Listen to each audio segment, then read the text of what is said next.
Welcome to the Misused Sport.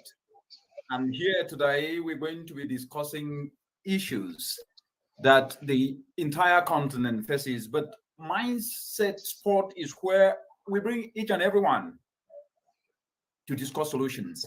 And let's face it, let's put it in perspective. The globe in which we live in of late, we must have heard of many people, of which some might have heard, who have stopped watching the daily news. They have stopped watching the news because all they see is a globe getting scarier, harsher, and less hospitable by the day. I do not blame them. Every news episode, be it local, national, beyond borders, starts with disasters and ends with uncertainties. From food crisis to financial crisis, energy crisis, and conflict. The globe is increasingly spiraling out of control and economies. And the economies are falling rapidly by the hour with increasing momentum. Adding salt to this gaping injury is climate change, a catalyst that turbocharges and supercharges these stresses. Climate change, as we all know, is already with us. Consequently, it can be easy for people sometimes to fall victim to doomism, so overwhelmed by despair that they feel they should give up with these challenges that were mentioned. But we cannot let that happen. Apathy and inaction induced by the belief that an impending apocalypse is inevitable are just as dangerous as science denial. And we cannot forget that there is a reason for hope. Yes, there is a reason for hope. We all need to understand that the world can change for the better.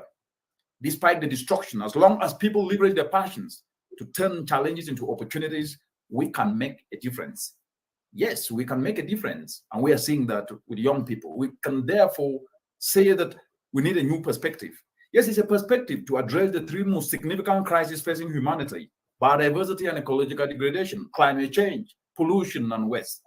Addressing this in a way that creates opportunities for enterprise development and competitive economic growth is what we must do. This is what we can summarily refer to as climate and environment action as an economic and enterprise opportunity. But one critical aspect remains. It remains missing in discussions on climate change, which is human capital. Human capital is a sovereign capital that we urgently need. That is the perspective we need today. Because you cannot address any challenge while ignoring your powerhouse, the youth. The youth are the powerhouse, and how they can be leveraged as drivers of enterprise opportunities through the environment and climate action lens is critical in turning these challenges we face across the continent and the world into opportunities. We have developed an incubation space called Innovative Volunteerism, where we're structurally guiding young people across the entire African continent to seize opportunities. We're inspiring these young people of different backgrounds, regardless of what they study in school, to turn their passions into profits and retool their skills in developing and decentralizing tools to communities, simple solar dryers, fuel briquettes to replace charcoal. These are opportunities that are already happening. And these realities happening today, we will hear firsthand from young people who are part and parcel of the innovative volunteerism spirit, sacrificing their time, learning new skills, venturing into opportunities to turn environmental challenges. This is the kind of mindset change that we need. Inspiring transformational change, showing that we need to start where we are with what we have. Remembering that change doesn't start on a global scale, it starts at a local scale. So on the Mindset Spot, we will be discussing issues on environmental opportunities and, most importantly, the attitudes and the perspectives that we must have to help us turn these challenges into opportunities. We'll be discussing mindset change issues, passion. The mindset sport is about getting the software right, which is our thoughts and motivation, so we can be well equipped to tap opportunities in challenges, in climate change challenges, by offering value, by transforming our lives, to transform communities, because moments of transformation happens when opportunities are seized in crises. And the biggest crisis we have today is climate change and environmental degradation, is pollution. This is what Mindset Sport is all about, discussing solutions we can control and our place in the solutions process, how we can voluntarily avail ourselves, retool our skills as needed to be better placed to offer value. This is innovative volunteerism activated. On the Mindset Sport, where you are in today, we will have conversations with intriguing minds and with youth and everyone passionate about solutions to our unique challenges. Therefore, let us remove our eyes from focusing on our wants for a better life and instead focus on our needs, on what we need to do to turn challenges into opportunities. With me now is Esika, Emmanuel, and Bola, who are going to actually discuss with us how they've been leveraging innovative volunteerism, their passions, to turn things into opportunities. Welcome, Esika. How have you been, Esika Emmanuel? I'm doing well. Thank you, Doctor, for having me again on this. Excellent. It's really amazing. Excellent. Perfect. Stephen Bula, how are you doing? Nice to have you on the Mindset Sport. Yes, sir. Thank you very much for having me here. I'm doing great, and yes, sir. Excellent, excellent, excellent. So we are on the Mindset Sport, and first of all, let me appreciate the excellent work that you guys are doing. I mean, you are an example, you are an epitome of excellence across the continent by showcasing that we can use what we have to get what we don't have, and in the course of doing so, we perfect skills. So let me start off with you, Esika. What can you say about this idea of mindset with the young people? In a few words, what would you say to a young person who is watching this show at the moment, saying, "But these guys are here. How did they start? And how did their mindset change?" Wow. I think last week or per week we had a call and I was able to share nuggets. And I share with you, Doctor, about some certain people that watch that interview and then what they say through it. And I tagged you yesterday to a post of a lady called Bulu who read this interview, who was complaining and a complainant before then. She reached out, she was complaining about the economy, her situation, her family, herself. And then after a few discussions, I sent her the link to that video. That very day, she went out there, she took action, and she applied for a job. And as we are speaking today, she got a job. And she's one of the most happiest person on it. How was this possible for Bulu? It's just through that mindset reorientation. So once the mindset change, one find it easy to take action. And when you take action, you are going to generate results. Now, these stories are not made up. They are on LinkedIn. I tagged Doctor to it. And this is something that is happening. Last week, I spoke about Collins, how he was able to change the situation. Today, I'm speaking about Bulu and how she was able to get a job even as a student. She did something differently. And when you do something differently, you are going to get different results. So mindset is everything. It's everything. Because when you change your mindset, you change your environment. When you change your environment, you begin to take action. And when you take action, sooner or later, results will come trooping in. So thank you, Doctor. Wonderful. Mindset is everything. And mindset is truly everything. Stephen Bula, mindset is truly everything. How can you explain to people who are watching, especially young people, your journey on mindset to becoming an innovative volunteerism actor? Because I am really amazed with the way that you have actually engaged as an innovative volunteerism actor, and at the same time with the passion and the humility that you have espoused. Please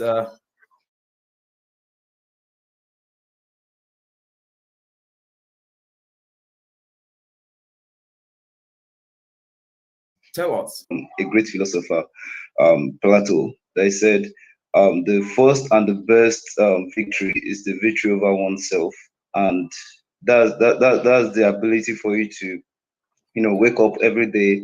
There will always be this down power that you feel like you can't do it, you can't just like this kind of nagging thing behind it that will say you can't do it, you can't achieve it.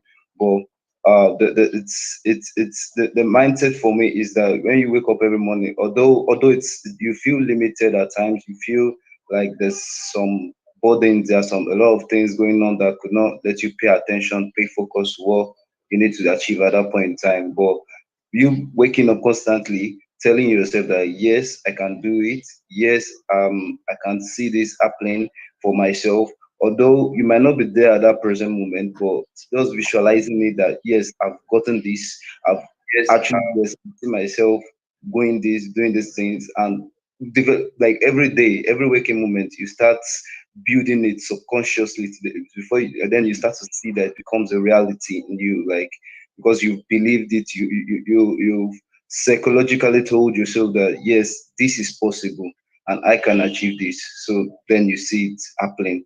Personally, I've gone through a lot of things at times. That, like, take for example, like when I started learning video editing, I actually got there because I actually loved watching sci-fi movies. Then I realized that wait, if I love this thing, I could actually do these things like this. I could actually want to just do it. So at first it was like it's so big. I have to download this. I have to get some learning, some understandings. But I just kept envisioning myself that okay, this and I'm going to do it, I'm going to achieve it. And also to achieve this thing, it's also important that you have friends that are also supporting you in terms of your mindset, like in terms of growth. Like personally, I have my friend Mesika, and also you, sir, to thank for the support, because honestly there are times that you, as much as you can fight yourself to overcome that barrier of that mental block, there are times whereby you can't do it alone, and it's important that you surround yourself with like-minded people, and like people that could help you in the times of need. Like the great book says, the Bible says, iron sharpens iron. So it's important that you are surrounded by people that could help and people that could keep that mindset flowing, the proper mindset, not the people that you meet in one day, they'll say that things are hard. No, the people that come and tell you that they have the same goal and they have the same vision as where you're going to. And I think you have really touched very critical aspects. Having the same goal, surrounding yourself with people that can inspire you, and I think this is a very, very important aspect, because they say any positive energy attracts positive energy, and negative energy attracts negative energy. And the fact that you have Isika with you, I would like, maybe before I get back to Isika, when Isika engaged you, I mean, what made you to believe that when you volunteer yourself to learn something, at least it can better your life? Because a lot of people always not believe in anything if it doesn't bring value in terms of money, if they don't see money in it. So what made you to become an innovative volunteerism actor, and how are you enjoying it? okay. Okay. The first part of the question said how he has been able to engage me. Like, take for example now, like although I understand the fact that a lot of people are actually, after the money and after the everything, but I realized that looking at everything around the world right now, everyone is, when they started out, they didn't get the money instantly. Everyone had to go through a process, and like thank God for my friend here too. Also, like he's been able to like help me understand the process that you have to go through, in which there's a process of learning for people, and the part that I also learned from it is that it's different from each other. You can't compare your process of growth or your process of achievement from to another person's. Some people it might take them a year, some people might take them 2 months, some people might take them 3 months, and but that process, while the process lasts, it's important that you enjoy it, and what your major focus should be at that point, and or should be even after that point, is that what impact are you making? And that has been one of my drive in innovative volunteerism. That okay, I know that I might not be at the biggest place that I am, my goal on my dream board, but I know that what I'm doing is making an impact somewhere, and that's a fuel that keeps me going every day. That keeps me focused. That okay, yes, I need to do this. I need to achieve this. I need to keep improving myself in these certain areas. I need to learn more. I need to grow more as a person and also develop myself more. So wonderful. That is excellent. I think we will go for a break, and then when we come back, I will focus on the aspect of the impact that you've mentioned. And we'll look at a lot of people do not think about impact. They only think of what they want to get, not what they need to have to do something to touch community life and then get what they want to get. And that is really something that I think we need to really discuss today. But the journey so far of how mindset can actually happen using the examples that you and Isika are giving, I believe is going to inspire a lot of us, and that's already impact. So you guys are already impacting others with what you are doing. So we'll be right back.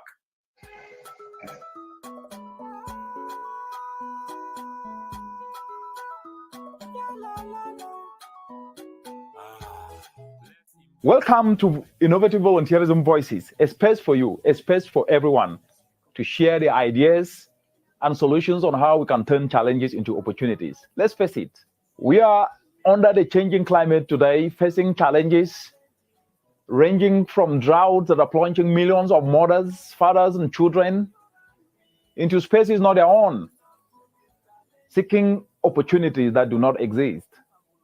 We see floods across cities in the continent of Africa and elsewhere in the world.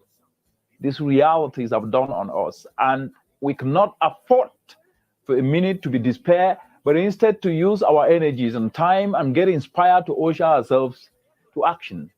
Let's face it, as we're speaking today, every year in the continent, 700 Africans die as a result of indoor pollution. Our mothers, our parents, fathers, and children have committed no crime other than fetching for firewood, for fuelwood, for charcoal to cook food for their families. And this is resulting in deforestation, but it's also resulting in loss of lives. And what does this tell us? We must see this through the lens of opportunity. By just simply turning agricultural waste into fuel briquettes, we can reverse the dependence on charcoal, which is worth a market of 20 billion in the continent, and therefore inspiring young people so that they can be able to retool their skills and turn challenges to opportunities and create climatepreneurship enterprises. Climatepreneurship opportunities is the essence of these innovative volunteerism voices. Tune in, stay tuned, and share your ideas, because this is how we can build climate action to drive transformational development for people and planet. This is your voices, and be part and contribute your voice to these innovative volunteerism voices. Stay tuned. I'll be back. Yes, and we are back. And we are back. We are back now to discuss impact. And I'll get to you, Isika. I understand the attitude that most of the young people in the continent have got. And most of the time, it's not because they want to have that attitude, but it's just because they do not have role models sometimes to look up to see that things can be done right. I would like to understand from you, how did you assemble this team of young people? As Bula has indicated, you bring positive energy. And how have you sustained that? I want to get this, and then before I get to the impact part, and from there, I will move to what you guys have been doing. Over to you, Sika. Okay, thank you so much, Doctor. So, bringing people in to a project has to do with their own willingness, zeal, and ability to see the vision. And one thing is, my wonderful friend here and colleagues, Stephen Bolaji, was able to recognize this. He was able to see the long-term vision and then cue into this. And that is just it, because The youths nowadays in the continent, all over Africa, they are focused about money. But one thing they refuse to realize is money is derived from value. And you create value by what you do, those you network with, those you surround yourself with. All these things, they add value to you.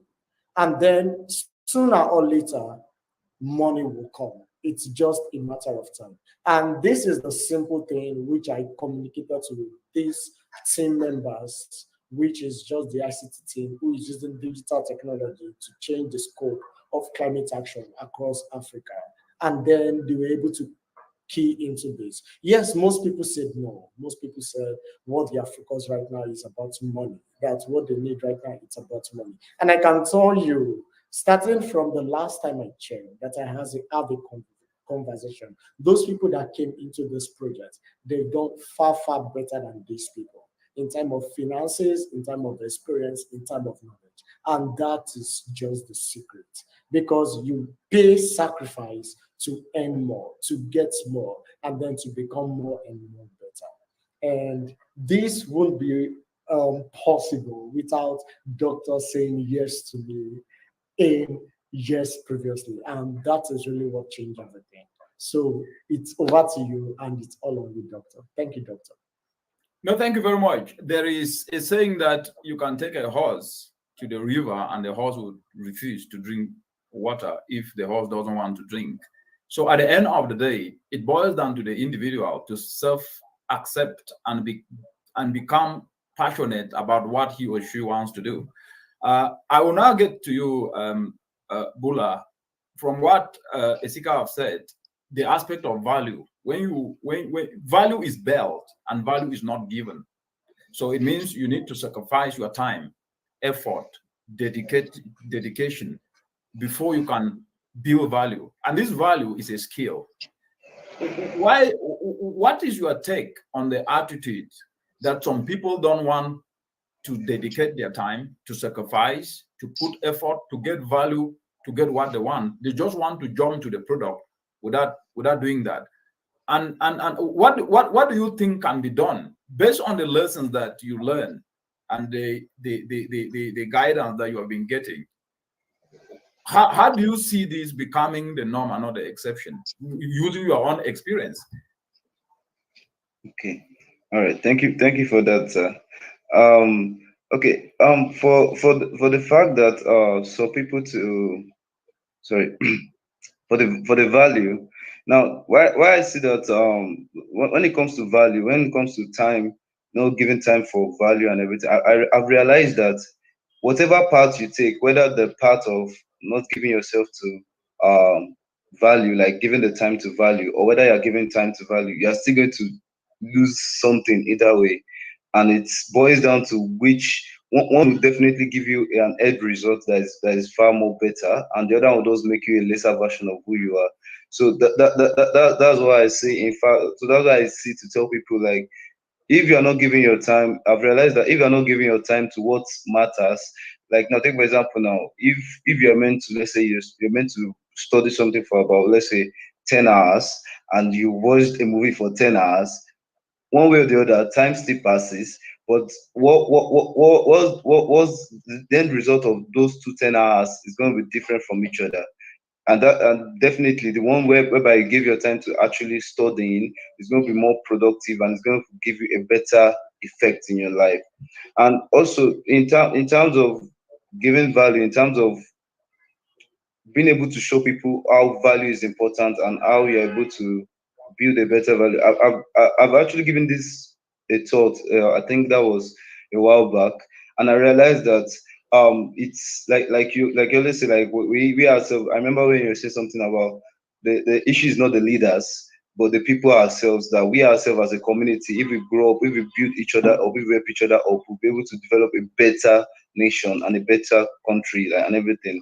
So I sat down, like I think that was like maybe a few weeks ago. I was thinking about this, and I realized that if we want to build a better future, if we want to build a better future tomorrow, we have to start from the children, and that's by subconsciously teaching them, not just a one-time thing. Like even in our arts, in our character, and our attitude, like children learn a lot from this. Fine, we might be able to do a little thing in our generation, the current generation right now, but if we want to, the impact is not meant for this. And if we want to create a better impact, a greater impact, we have to start from the younger ones.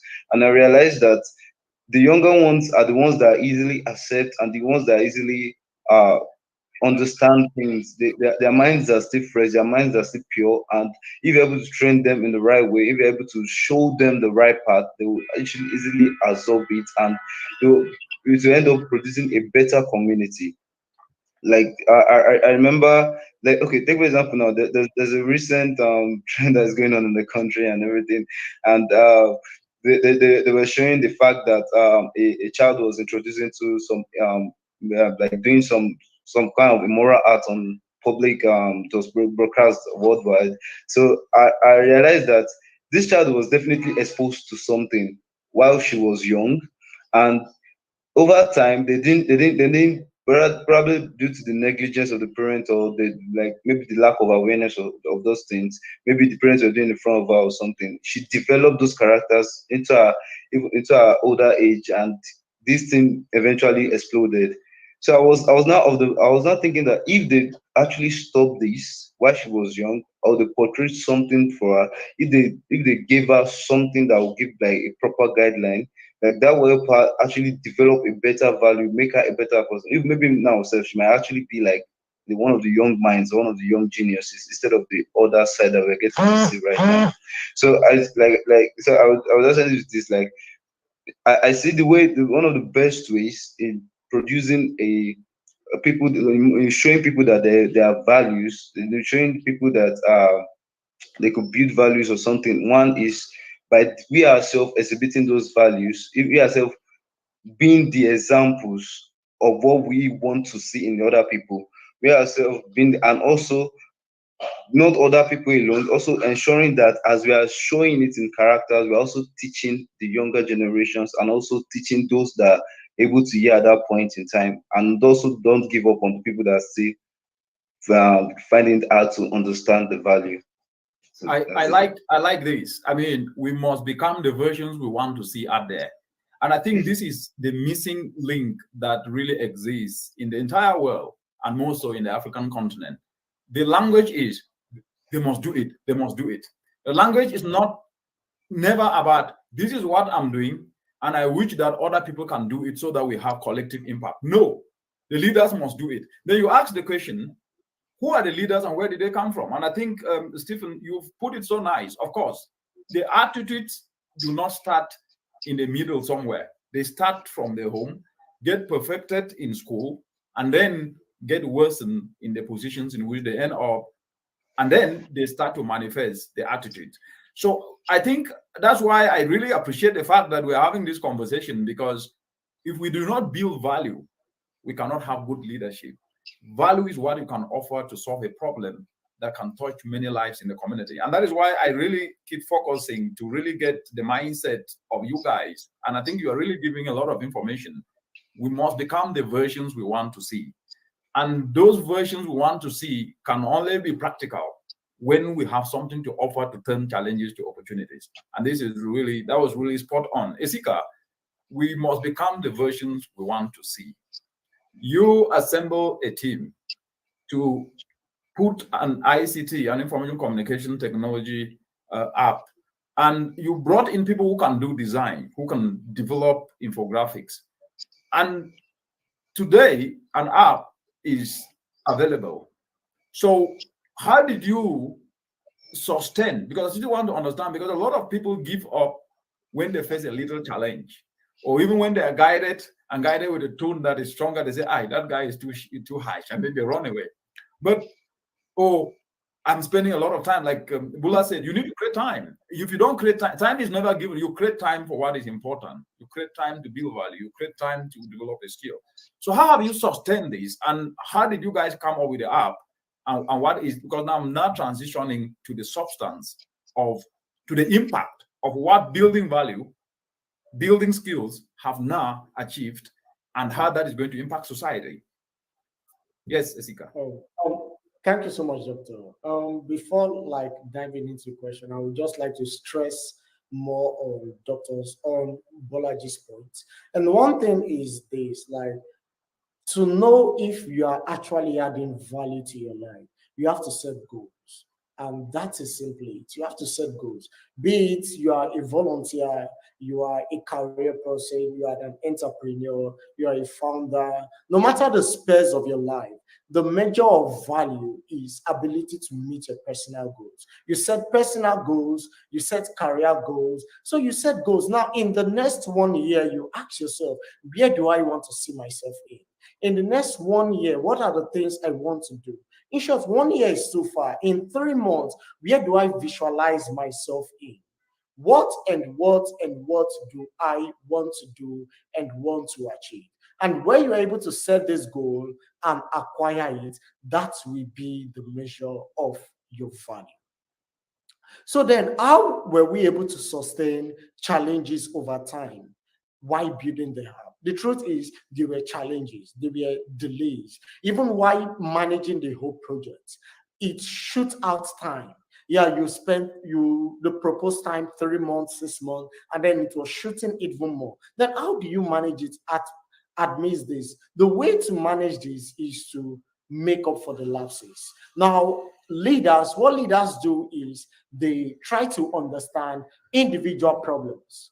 They look at, how do I solve these problems? For example, you look at things like internet, electricity. Are these problems solvable at the moment? Now, if they are solvable, you throw up resources to solve this instead of complaining and complaining and complaining that nothing is being done. Let me cite 3 examples here. In Africa, we know, okay, let's take Nigeria, for example. We know issue has to do with light and data connection. In short, according to data, Africa has one of the most expensive data connection in the globe. One of the most expensive data connection in the globe. So to connect to internet is very expensive. Now you're developing this app, you have to stay on the internet, and before you know, you run out of resources. Now, as a leader, instead of complaining, I'm paying you salary, because volunteers are not paid salary. Now, if it's in the corporate world, instead of complaining, I'm paying you salary, I'm doing this, the question you begin to ask is the innovative mindset. Now, what can we do to resolve this? If it's in the corporate sense, okay, can I pay for most of the salary now to help this person meet the issue? What resources can I put to help this person meet the issue? Now, what resources is in place for this person? And then what can he use to solve this? Now, you might look at public space. If this person can have access to public space to solve the issue of data, internet. Now, if there is no public space, is there access to private resources, generators, solar, and the likes? And when you begin to think like this, you will see that you solve various problems, and then they are all resolved. So now the issue now is not like the problem isn't there. The issue is, as leaders, you begin to think that, yes, I recognize this problem is there, but what and what can I do to solve it? And that is simply the creative mindset. Thank you so much. Oh, Doctor, you're muted. Wow. I said the creative mindset, working with what you have, and at the same time, managing the situation, not giving up or complaining, which is the default fallback for many.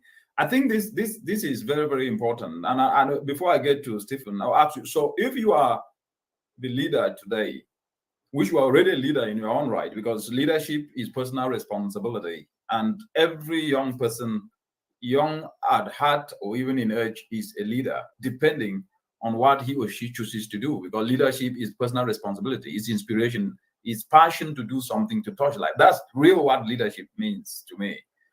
And we should all be leaders. So with what we see across the continent today, everybody complains. It's the default and the easiest, because you don't need energy or effort to blame someone except themselves. What can you tell a youth based on the experience from the app? I will still come back to the app, what the app is going to do. Based on the experience that you work with Bula, you work with Ayo, you work with everyone, Salim, what can you say are lessons that every youth need to learn. Yes, I know you've talked about resilient mindset and not defaulting back. Very briefly, before I get to Ebola.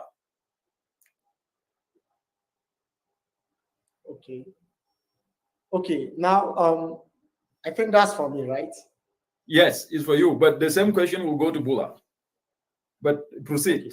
Okay. So one thing every youth should learn is, please, if you are out there, do not put money first. Do not put money first. Now, I was speaking to a friend in the corporate world, I think around last week. He rose in the Naira conversion, he rose from 150,000 Naira in a month to 1 million Naira. And then I was having this conversation with him. I asked him, you are still in your previous work? He said, yes. Then what did you do differently?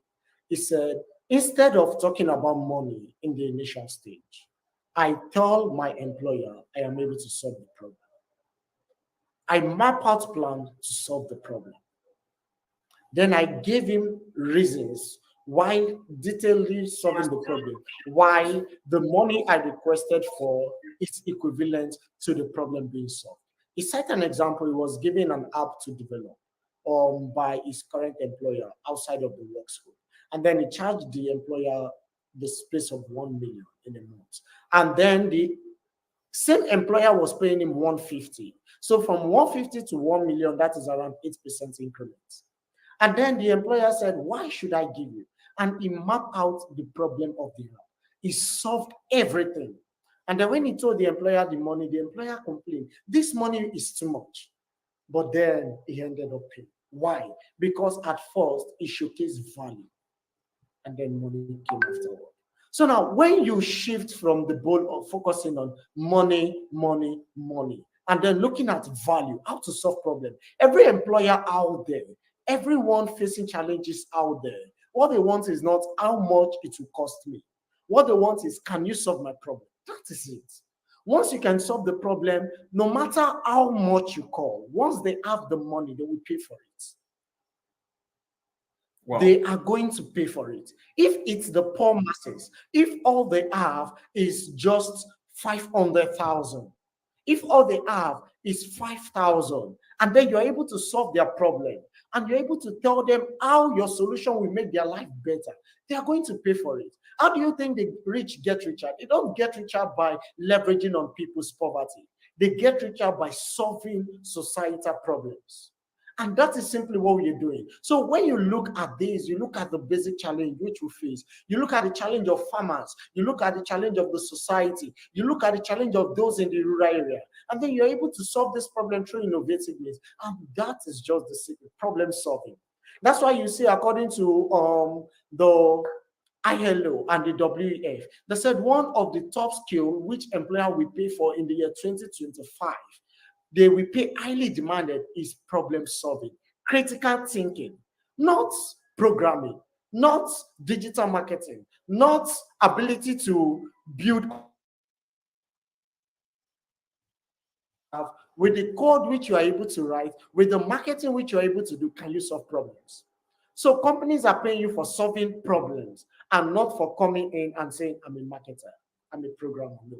They have problems. And the reason why they're employing you is that, okay, I have a problem, solve the problem. So when you can fish out the problem of that company, you can fish out the problem of the organization, even as a volunteer, a founder, an employee, and you can meet these, your needs of earning possibility will be so much enlarged. And this is how guys who are making it out there are really doing it. And if we as a youth can incorporate this by not putting money first, because money is not everything.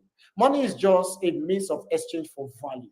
If we can put this first, solving problems, we will see that we are opening a whole new realms even for us in terms of finance, in terms of network and all. Thank you so much. Well, I get very inspired when I see young people saying what is not in the mainstream, because the mainstream is it must be done. Of course, things need to be done and everybody needs to play his or her part depending on what he or she is supposed to do. But the discussion in the mainstream is all about they. It's never about me and you. It's about they.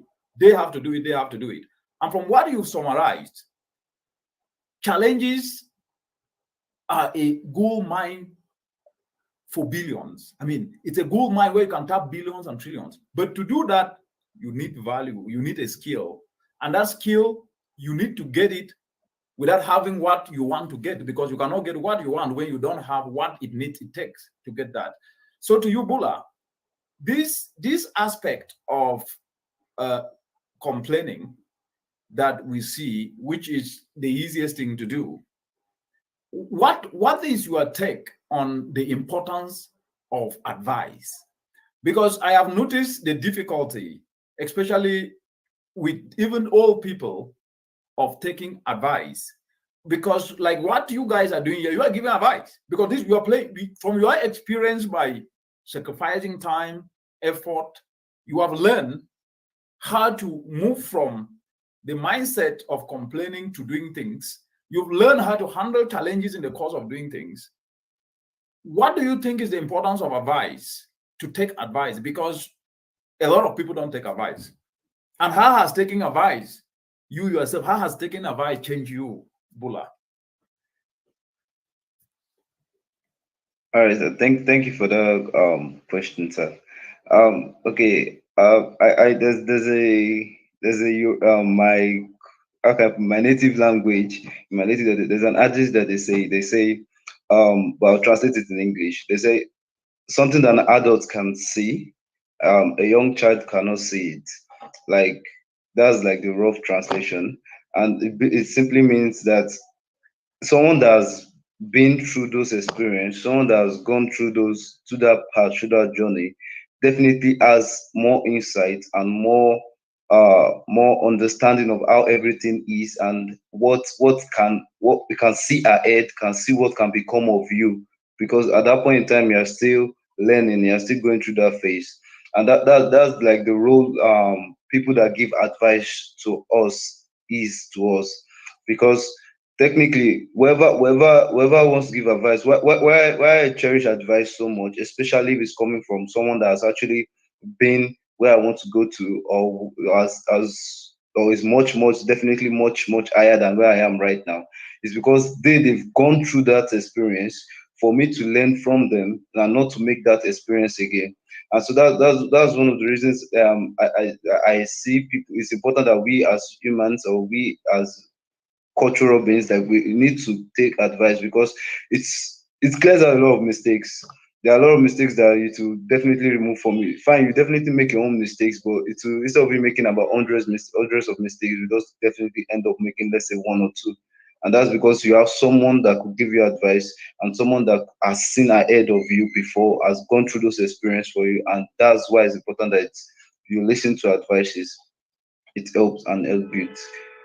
Sorry, sir. The second question, I didn't get the. Yes, actually, I mean, you've answered it. The point was, from your own experience, how have you learned the importance of advice? And I think you've answered it with the proverb. I know an old man can see sitting down, a young man cannot see standing up.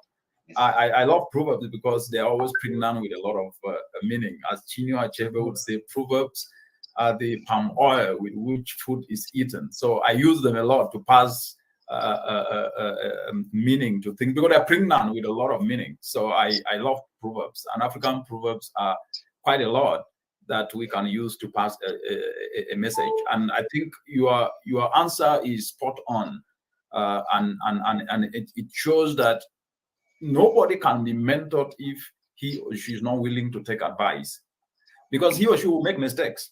Because mentorship is holding someone's hand to avoid repeated mistakes that person could have made, but not to help the person so that at least he can leapfrog and avoid those mistakes to move forward. But one of the things that is happening in the continent is that it seems mentorship is not becoming the part and parcel of transformational development discussion. It's about blaming and not actually building on good examples of people who are doing good things, so that at least they can actually be guided. And that is why this forum, the Mindset Sport, is actually a mentorship space where people like you who have been guided and mentored are now also mentoring others and reaching a broader audience of over 1.3 billion people.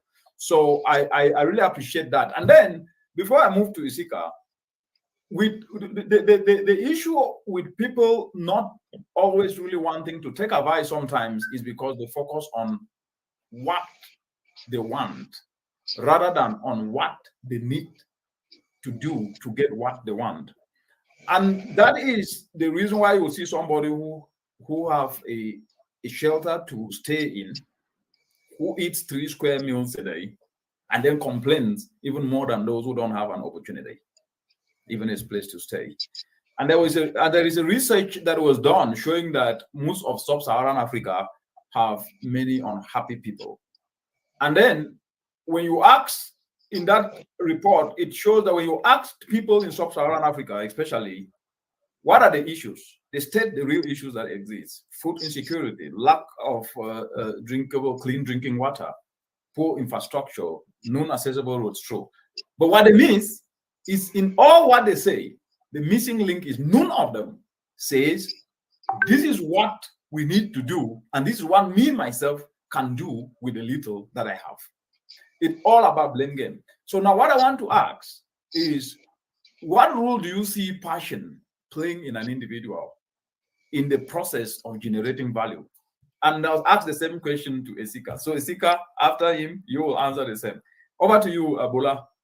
All right. Thank you very much. Before you answer that question, let's just take a short break. And when we will be back, yes, we will discuss that. Hi everyone, I am Isika Emmanuel, and today we are going to be talking about innovative volunteerism. What do you understand by the word innovative volunteerism? First, it is a good one to lay this foundation. The United Nations said, climate action is the world's biggest threat. What does this mean? Going back to what innovative volunteerism means, innovative volunteerism is using skills to solve, to provide solution to the world's biggest problem, which is climate action. It requires skillful individuals coming together, bringing in their problem-solving aptitude and knowledge to tackle the world's biggest solution. To tackle the world's biggest solutions. Yes. How do you see passion? A crucial element. Okay. I can't believe like that was me talking. Look how I'm sleeping around. No, but you said the very, very important things there, and I love your headphones and I think that's why one do say like your current situation doesn't matter. When you see that speech, you know this is the guy going somewhere. Like I just kept like wondering, was that me? That was you, and what you said there is quite very memorable, because at the moment the question that I'm posing to Bola, which I also pose to you, is to solve the world challenges, we need to innovatively volunteer ourselves to learn a skill to address it. I think that is the biggest ever message. And now the question is, how do you sustain self-drive to continuously volunteering as you learn a skill?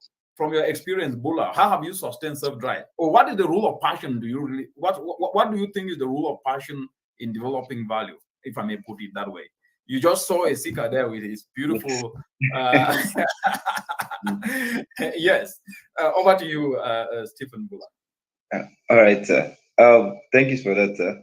I'll start from the point of, you made mention of something earlier on, like the fact that someone that stays at home and gets fed, like the person doesn't really do as much as the person that is outside that doesn't get the privileges that you have.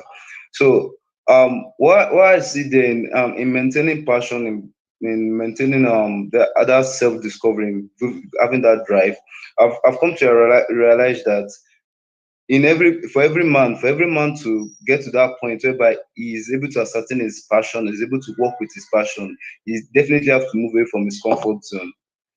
And that's him moving to his junior zone, whereby fine, it's gonna be tough. And one of his proof, like, it's just like the story of David in the Bible. Like, Right. yeah, he went to the forest, he was killing bears, he was killing lions. He went there, although the environment was not, he could have stayed in his father's house, he could have Exactly. enjoyed everything, but he went there. He went there with the mindset that he wants to go and do something. When he got there, the place was not favorable. He was able to conquer it, and from there, he was able to find who he was, which eventually made him the king, which eventually made me strong to fight for battles and everything. And that's how I see how men are right now. Like men, like we ourselves, if we are in that comfort zone whereby we get fed, our parents gives us the food. Personally, that's one of the reasons that although I'm still in my school level, I'm still in university, but one of the reasons why I can't stay at home is not because I don't like my parents or I don't enjoy their company, but it's because I know that anytime I step foot into that, I start to think less. Like I don't think about I don't think for myself. Like I ought to, not their fault, but because I realize that if you are being given everything, if you will not get to think for yourself. There are some things that, like, if you are like, there's this joke I used to have with my No, friends that I like that point you are bringing up, Stephen, because it's a very, very important point. When I say we, especially Africans, we all grew up here. I grew up here. I was born in a village, like many of us. The attitude of expecting others to do things for us is an attitude that seems to have really eaten deep into our system. So what you are explaining here is very, very important. And I had to interrupt because you're talking about how to build a resilient mindset through adversity. That adversity forms you to be stronger. That yes. adversity makes you very, very resilient. That even when you face a challenge, you struggle, that struggle is molding you to be able to navigate through other challenges to build self. Please continue. This is really interesting. You actually summarized what the joke I was about to reference to, like the fact that I and my friend, this joke about this thing that at least if you're not at home, if you're in school and we don't disturb our parents or we don't tell them we're hungry, and the hunger reaches a certain point, you start to think for yourself, then you find a way to make things happen. And at that point in time whereby true good means, and you truly I have to emphasize that, like, it's important that whatever you do it out of a pure and a sincere heart. Don't do anything bad. So, but at that point in time that you realize that you thinking for yourself, you going through that point of hunger, you going through that point of pain, if the moment you overcome it, any circumstance, anything that wants to come towards you, you just have this mindset of, if I could go through that, definitely I'm going to overcome this one. So it's that's that in that plan, in that pathway, you find your passion, you find your focus, because at that point in time you get to realize what hurts you the most. Like personally, going through life personally, I went through some sad things growing up, like in terms of families, everything. And I realized that one of the things that burdens me the most, that makes me unhappy, is me seeing another set of people on the road. Like, take for example, when you're going through the street, you see people struggling, suffering, some people not being able to make ends meet for themselves. And all these things will not come to mind when if you are still stuck in where at that point whereby everything is like your mind is not thinking. The one of the most important how can I put it? One of the most important factor, one of the most important element that I think I believe that humans have is their mind. If their mind are not being put to work, if their mind are not being exercised, you get to a point whereby you just be complacent, whereby you have no vision, no passion, no purpose, because at that point, those point in time doesn't those point in time will remain like that if you remain in your comfort zone. So you want to move to your genius zone, whereby it's the zone whereby you go through those experience, you go through those process. That's when you'll be able to break free and actually even discover your passion more, discover what you love, discover what you want to do, and you even develop that self-drive, because you know that yes, there's a goal, there's a point in which you want to reach. So wonderful. that's That's a very beautiful explanation. I think before I get to you, Esika, let's take a break, and when we'll be back, we'll discuss the importance of purpose. From passion that has been eloquently explained by Stephen Buller, we will now discuss the importance of purpose, what our usefulness should be about, and how we can use that to make a difference. We'll be right back. I'm the United Baposa Innovative Volunteerism Team Leader in Nigeria. I've been inspired by United Baposa Innovative Volunteerism, which helped me to avail myself and innovatively volunteer to learn new skills, to turn challenges into opportunities. And from this, I am focused on using lessons from the UN Environment Program and Environment Canada Waste NDC supported work in Cote d'Ivoire and Senegal, which use the lessons to learn how to turn agricultural waste into fuel briquettes and biofertilizer in Nigeria.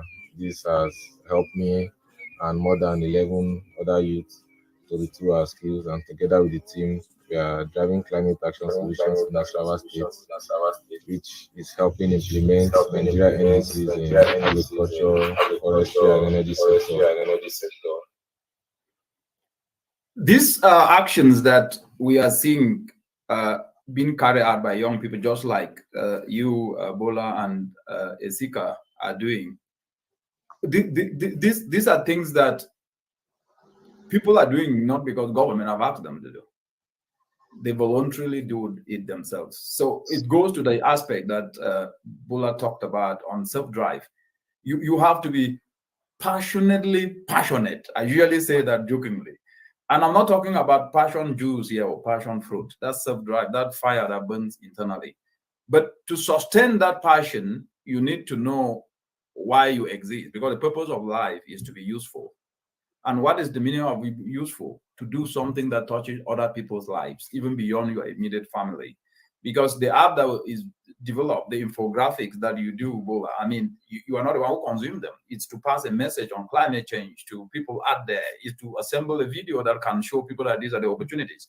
And you don't do this because you are doing it for money, but you're just doing it hoping that a youth out there can learn something new and benefit his or her life. So, Esika, what would you say about purpose in the process of driving this transformational solutions process in innovative volunteering? I would say purpose fuels passion. Purpose fuels passion. Bolaji spoke rigorously and detailedly on passion. I will cite an example. I remember when I was starting out, that video should be when I was earning between 70,000 naira in a month. And then, was it 70 or 5,000? 5,000 naira. And then my passion then was to help 1 million youth in 2013. I wake up, I breathe that passion. Because it was a purpose, and then it was fueling that passion like a burning fire within me every day, day after day. I just wake up in the morning thinking, what's next? I wake up in the morning thinking about what I'm going to do. How will I achieve my goal? How will I achieve my vision? Then I remember when I started earning 750,000 naira in a month, then that's passion. I begin to get things that make me comfortable. I began to get furnished apartment and everything. Before I knew what was happening, I began to forget my core purpose. The passion. So actually, when you got money, you started to lose. The passion begins to gradually disappear. The goal of helping 1 million youth wasn't there anymore, and all that was focused was money. But I sat down and I told myself, why am I even here? Because then I wasn't fulfilled. I wasn't happy. Yes, the more money I got, the more problem, the more unfulfilled I am. Then I begin to ask myself, what is actually the reason of my true existence?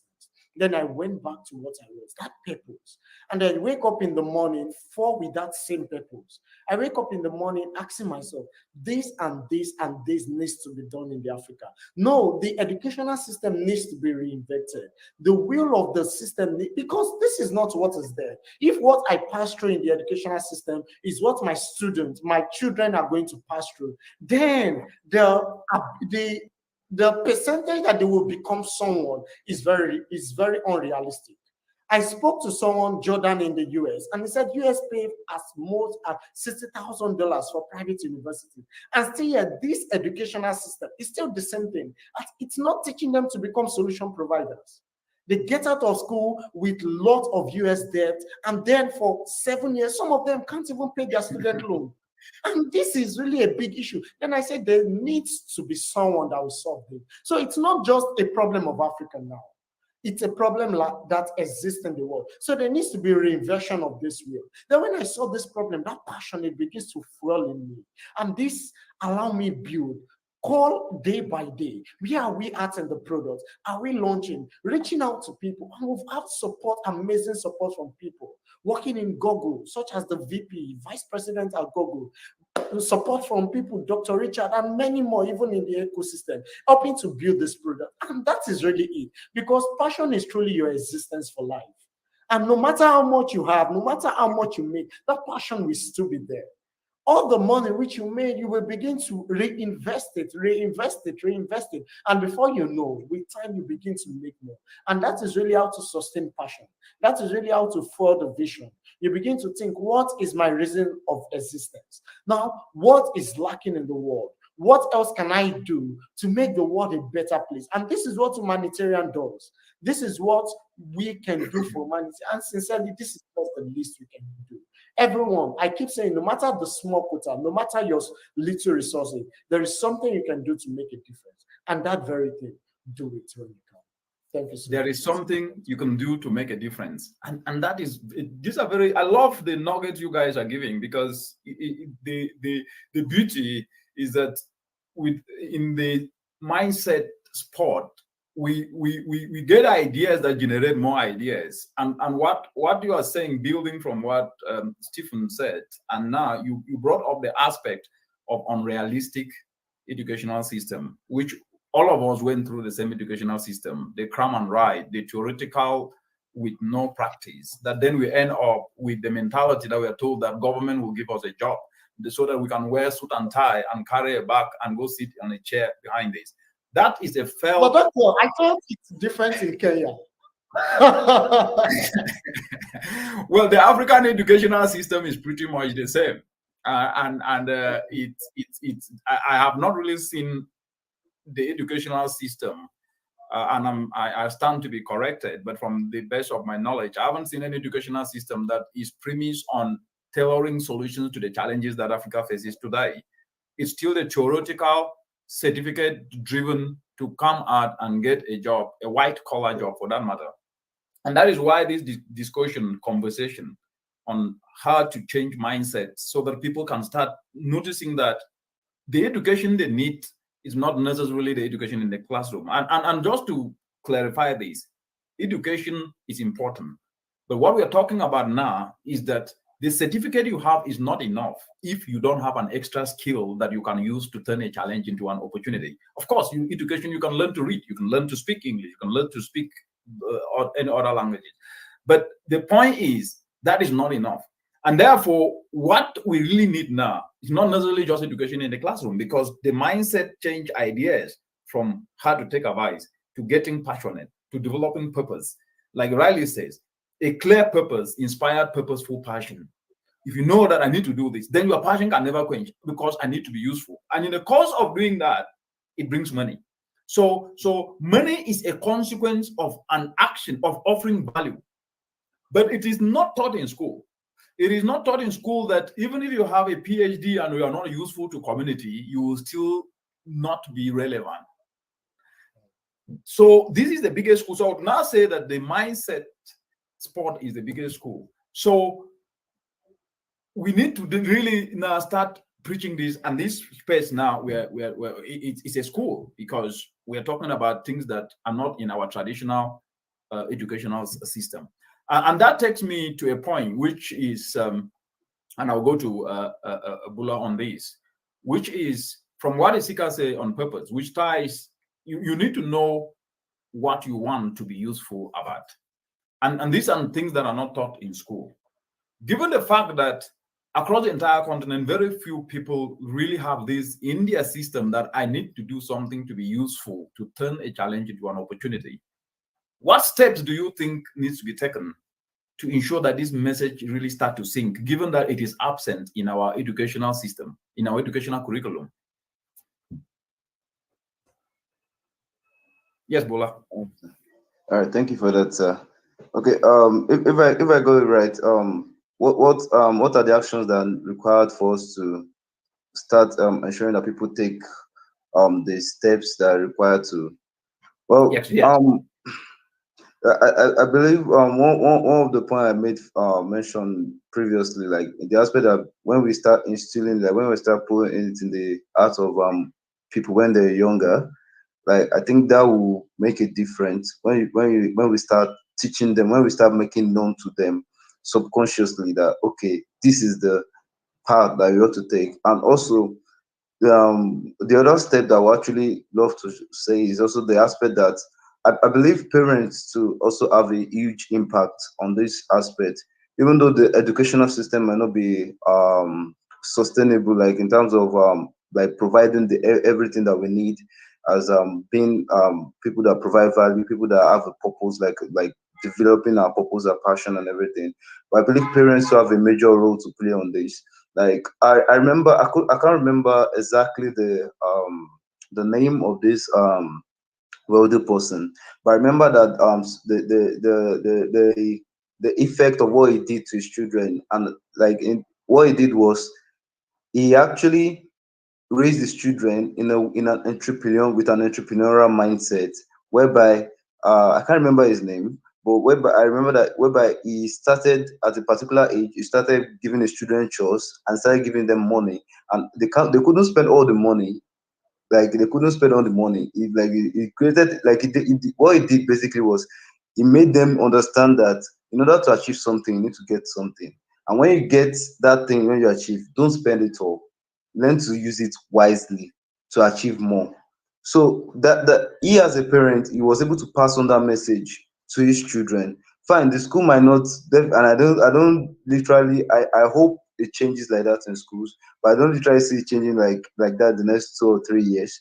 But still, like if the parents themselves are able to push it out to their children, if the parents are able to not just encourage them, but they themselves ensure that as they're growing up, that mindset is being imbibed in them.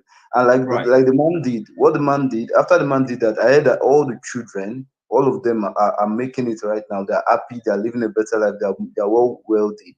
And that's one of the, I think, greatest step that we can actually use to instill this in young minds and around. That's a very good point, Stephen. Before I go to Isika, that attitude goes back to what you said before. Adversity prepares us to succeed, because then when we see a challenge, we think solutions, we will not think complaining. But that attitude is not is not easily acceptable in the current dispensation in which we are today. You tell someone to volunteer, say, that one they give me, wait, I go again. So it's more about what they want rather than what I need to do to get a skill to then get what I want. And so that point you are bringing is a very, very important point. And I think we need to continue to drive this message, because the attitude at the moment, it's about want, not about what is needed to get what you want. And what is needed is a skill. So I think Marcel Desailly is saying that, Emmanuel, you said that when you started earning money, you lost passion. So his question is, isn't money a means that should facilitate you to do more? Over to you, Emmanuel. Thank you so much for that awesome question. Now, truly, money ought to facilitate you to do more. But the truth is, when there is excess money, at some point, if it's not If the resources is not well controlled, well utilized, you forget the reason you start at the first. Yeah, you forget the reason you start at the first. Because at that moment, you move from level 0 to a level of hero. You move from management to excess and sufficiency. You move from nothing to luxurious. I'm going to give an example. Most of us know Flutterwave. Iniaboyeji is one person which I share it the most. And then he was citing an example of a Ihone house at Lekki. And then after some time, he exited Flutterwave and he's building it's building Talent City. And after some time, he discovered that at Lekki, the luxury was there. His house was in luxury. His environment was in luxury. And then that passion to go about transforming the country was no more. Then the wife called him one day and he said, Oni, I think something needs to be done. Yeah, let's move from Lekki to Yaba. And they moved. And before you know it, in the space of 1 month, Ini was back building Talent City and solving the problem, building Silicon Valley for Africa. What actually changed? Moving out of your comfort zone, becoming uncomfortable. Because when you are too comfortable, when you have those resources, anything you need, before you know, you forget the main reason why you started. Let me interject here, Esika. Comfort is what everyone, and I would say nearly everyone in the continent yearns for. Can you not comfortably say that it's because of comfort that we are in the mess we are in as a continent? Yes, it's because that's all we seek, comfort. that's all. Doctor, seriously, that is all the average African seek. Why do you want to own a house? Comfort. Why do you want to buy that car? Comfort. For ladies, okay, why are you looking for someone that is... Before you go to that, just so we clear this for those who are listening, the discussion is not about... You need to become comfortable in what you are doing to touch others' life, but you cannot become comfortable in only thinking about yourself and wanting always not offering value. So I just want to clear that, because someone could say, no, we are saying people should not be... No, that's not the point. The point is your passion should never quench. Even if you get what you want, you should continue and move that forward. That is really, really, really great, Esika. Complete it. Then there is a question to Bola here, which is it's to boot Emmanuel and Bola. Mark said this. Actually, this is Bola Stephen. He said, as a young person, would you say? He said, what would you say is the biggest threat to progress? I think very important question. I'll start with you, Esika, then I move to Bola, since you were saying something almost equivalent to that, a threat to progress. Money is a threat to progress. So what would you say is the biggest threat to progress as a young person? Okay, for that, one of the biggest threats to progress is really like becoming too comfortable. Mark the word, like too comfortable. It's like you are okay with where you are. And when you are okay with where you are, there is no need to rise up. There is no need to move forward. Because you are okay, you'll be stagnant. 10 years, you will still be okay. 20 years, you will still be okay. So there is no need to move forward. But the moment you get angry, you become uncomfortable. The moment you remember that you're on borrowed vision, I think that's the word doctor used, on borrowed vision. That's correct. It's something you have right from scratch. That vision to change the world, that vision to change your society, that vision to change your environment. The moment you remember that, you discover that your resources is really a means to an end. It's what makes the journey smoother. It's what makes you begin to acquire things and just to do more. Yes, do more, you do more. Before you are influencing one life with just your little resources. Now you triple it. Or you put it times 7, times 100, because that resources is becoming more and more. So that is it. So the biggest threat to progress is forgetting your vision and really becoming too comfortable where you are. Forgetting vision and becoming comfortable with yourself. So anytime it becomes about yourself, then you are on the right track. Let's take a break, and when we come back, the same question to you, Bola. What destroys a young person? What makes a young person not to move forward, the threat to progress? We'll be right back. My name is Steffi Maingi, an innovative volunteerism actor. We as youth have been trained how to retool our skills, and we have gained a number of skills. One of them being fabricating a solar dryer, as what you can see behind here.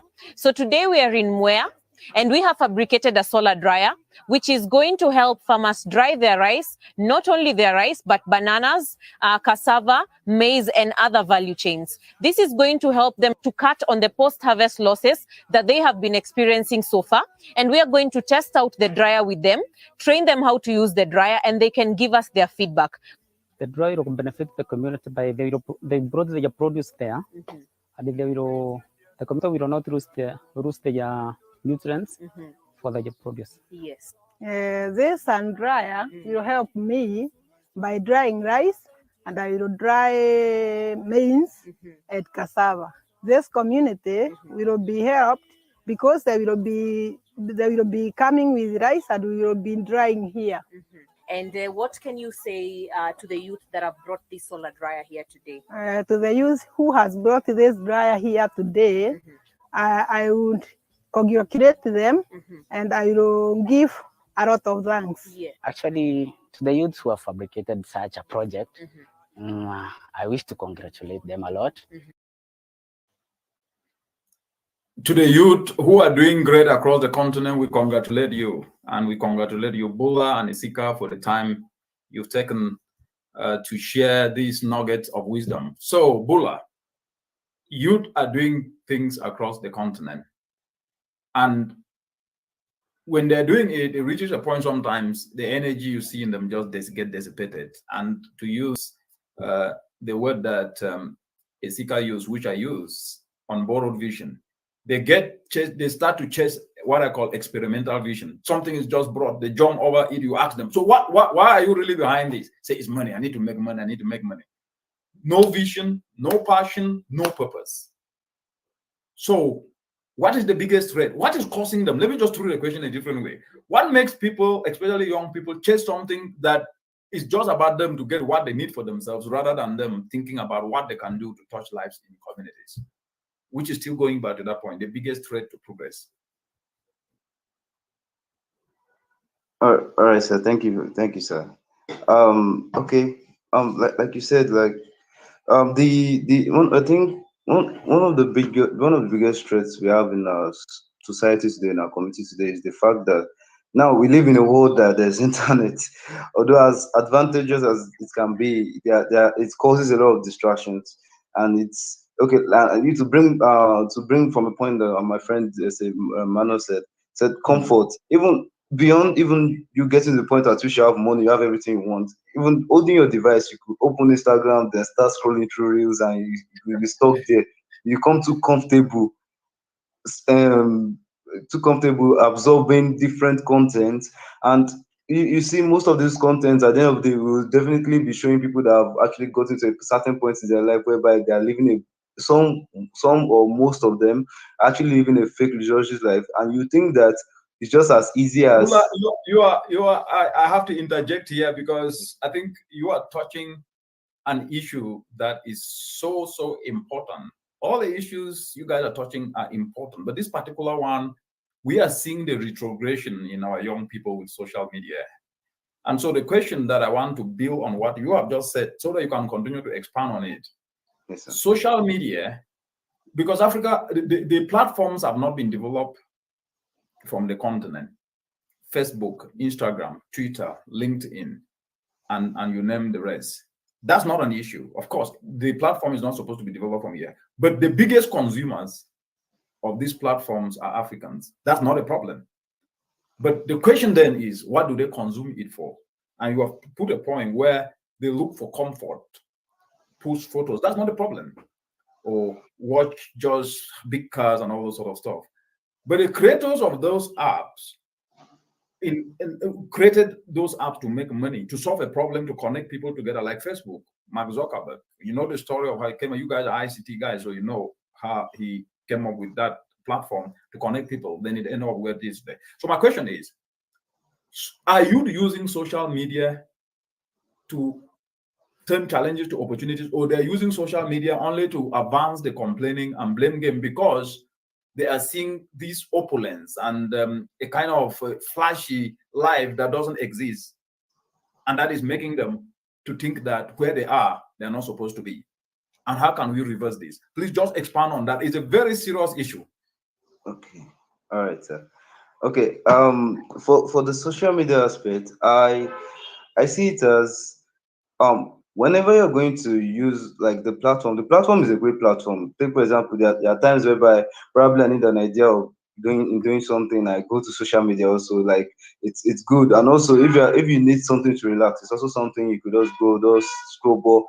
But when something is done too much, it becomes a problem. Like it's just like sugar, like cake. Now you could eat cake. A cake is good, it's delicious, but when you eat it too much, it becomes something that could be dangerous to your health and everything. And in terms for social media right now, like when you go there, you could go there. What matters the most to me that I see when you're going to social media is the kind of mindset you go there with. Like take for example now, personally, okay, on my Instagram page now, if you happen to log into my Instagram page right now, like one of the first tabs you might see might be like a setup or something. Like the reason I follow that, the reason I check that is just okay. I have a particular goal on my goal sheet that okay, this is what I want to achieve. But I'm not doing it in terms of, I'm not checking them in terms of okay, I want to I'm not there, like I'm not achieving that at the moment. But I'm just checking that's in terms of as a reminder that okay, yes, this is what. So even though I go to my Instagram, even though I go to my social media, the way because these contents they actually learn, like for people that are a bit that are techies, they understand that they actually learn your pattern, they study you. So whatever you go there for, whatever you sit there for, that's what will be giving back to you. So now on my own social media, what I've done to an extent is that anytime I go to my social media, most of what I get are the things that the contents that I actually want, that I use to drive myself forward now. Take for example, when I go to social media now, I could see someone editing a video in a particular way, and I'll be like, wow, I could do this. Okay, fine. I might not be doing it at that point in time, but just watching it, like let's say I go on YouTube now, just watching it now, it's definitely going to help me in my forward endeavor. I could receive a task today, and I'll just be like, oh yes, I've learned this before. So now when we're approaching social media, I believe one of the ways we can actually find it's good if you want to use it for comfort, but don't use it too much. That's one of my advice. Don't use it too much. It can be so addictive, and it will result to a lot of problems at the end of the day. And also one thing I also learned that in social media is that not everybody that poses as who they are who they are. Some also, they're also trying to figure out themselves in life, and if you try to imitate your life in that pattern, that way in which they portray themselves in, you're going to have a lot of issues because they themselves are still trying to figure themselves out. Right. And also, you have said, Ebola, I just want to follow up on that before I get to Sika. A lot of imitation, and that imitate, because the point is, from the previous questions of comfort without actually nurturing the passion to do something that can be able to solve a problem in the community. Comfort, so I can sum it up to the individualistic, selfish mentality or attitude that have engulfed people to think only about themselves and how to make themselves comfortable. So they forget the needs, and now they just go on to go to want. The social media aspect that you indicated, you use it to get more skills to do your work. But that is not generally the norm across the continent. It is used as a space to abuse, to chastise, and the number of hours that are used there could have actually been used to study how to make solar dryer, how to make briquettes, or how to even learn to develop an app or to do the design that you are doing. So my point is, what advice? I know you've already said that people will become addictive to it, but a person who is already comfortable doing it and knowing and using it as the turbocharger to advance their arguments of why things are not working in the continent, rather than looking for solutions to solve, will continue doing that because it's easy. What advice can you give them? You are a young person who is using this space to learn and to find solutions. So from your experience, what advice can you give them? Okay, thank you for that, sir. Well, before you start, just I think Marcel Desai say congrats to both Emmanuel and Awole. I think so. It's Bula Stephen, right? Yes. And for taking the path least followed, finding your purpose first and nurturing your passion to achieve it. You guys are doing great. Thank you very much, Marcel Desai, for the great questions. Proceed, Stephen. All right, thank you, sir. Also thank you, I don't know if it's but thank you very much. All right. Okay. One of the ways I would advise people to stop. First of all, like Doctor said the other time, he said these people that develop these things, they develop it to solve a particular problem. They develop to make their lives better.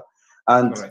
in a way, when you spend all your time munching on someone else's achievement and not actually discovering, not actually working in your own light, in your own purpose and plan, you eventually start living to make other people's dreams work out for them, and your own dreams just keep dying. So I believe if you keep this mindset with you, that the fact that when you are killing your own dream, the more you are letting yourself go, letting yourself get too attached or too comfortable in this kind of sphere, it becomes so draining, and you not realize how far you've left your dreams and purpose. Because literally, social media, the way they've built it right now, you could stand there, and also like, why?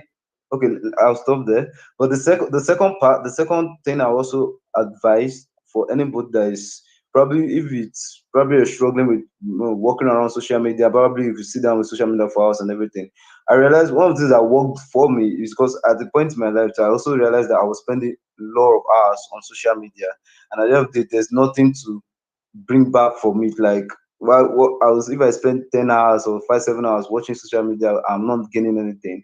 And apart from setting it up the way I described it the other time, one of the ways I did is on my phone, I set the timer for each of my social media apps. So for a particular timer, like once it reached a particular time, the app automatically shuts off. So at that point in time, I realized that, okay, I need to get back to my work. So you in order to move, and you have to create this kind of environment whereby everything that surrounds you, everything that, even on your devices, as fun and entertaining your devices is, they're also powerful to help you. It's an environment on its own. You can set up the environment in a way that it helps you stay focused. It helps you it helps you like keep going at what you're doing. And also, like, there are a lot, like the doctor said, there are a lot of criticism, there are a lot of things going on social media and everything. And the part is that the more you don't our advice to anybody, don't join them in those criticisms, because if you join them in the criticism, the people that did it today, like, come on, nobody is definitely going to go away at some point in time, like, and eventually you're just wasting precious time, precious moments, whereby instead of you criticizing these things, you can actually solve this problem. Like we said the other time, like doctor said, Emmanuel also said, every problem, like, instead of us spending there are problems everywhere, there are situations going around, there are challenges in every part of the country, every part of the state, every part, even in our homes. But the more we complain about these things, we just join everybody in what they are doing, and these problems just keep persisting, and we just keep making That's it. I will interject there, Stephen. I mean, you bring up a very, very important point. There is the attitude that it's easier elsewhere. That's not true. If you cannot succeed where you are, and success is not about having big cars or big homes. No, if you are not having the willingness to learn something that can then be used to get something, no matter where you go, you will still have difficulty, because you are going to also meet people there who are struggling and already are ahead of you because they're doing something. to get what you want to get when you have not even started. And one of the biggest challenge that I have seen is that this I call them hard truths are not being told. And so the point you are making about using social media for solutions. Social media is the best platform. I am in social media and all the platforms, but I communicate solutions. You will you hardly see me complaining. And you guys can attest. So the point is, social media is where you find partners. Social media is where you can learn a skill. Social media is where you can find a market to market your product. But instead of the social media being used to market, which some people do excellently. I mean, people are using it to market their products and they're making millions out of it. But the majority use it just to sometimes abuse or sometimes share comments. There's nothing wrong with that. So the point I'm making, building on what you said, which is very solid and excellent, is use social media to learn skills, to solve problems, and use social media to market your solutions so that at least you create partnerships and solve problems. Like today, we are connected on Facebook, LinkedIn, YouTube, and Twitter. We are reaching over 50,000 people. That's social media and communicating solutions. So that is excellent. Let me get to you, Esika. And there is a question here from Marcel Desailly. I don't know if is the footballer or anyway, let's focus on the content. He is asking this question to you, Bola and Emmanuel. I think you've touched on, but let me ask Emmanuel that taking the path least followed. He's appreciating you people for taking the path least follow and finding your purpose. But there is a question that he asked here, which was that to both of you, that what I've said is that that have expanded on what wants and needs, that in a very out of the box way, what are the two most important needs that you are addressing to achieve your wants? Esika, over to you. Okay. And before you, when you answer that, I will still get back to the social media before we run out, because that's a very, very crucial topic that I hardly see it discussed in the continent from the perspective of the damage it is doing to Africa rather than the opportunities it is creating. Okay, thank you so much. If you've been following from the onset of the conversation, there's been much emphasis on value. And that is basically my need, creating more value for myself. And when I mean value, it means coming to how do I increase my competitiveness in the workforce? How do I increase my skills? How do I do more with my company? How do I boost my reach in my NGO? How do I get more educated? Now, these are always my need. How to add more value basically to myself. Now, because I've come to realize that the more value you add, the more results you get. And that has to do with what? Yeah, you'll be able to have the end goal will be enough money in the bank to solve anything you want to do anything you want to do for yourself.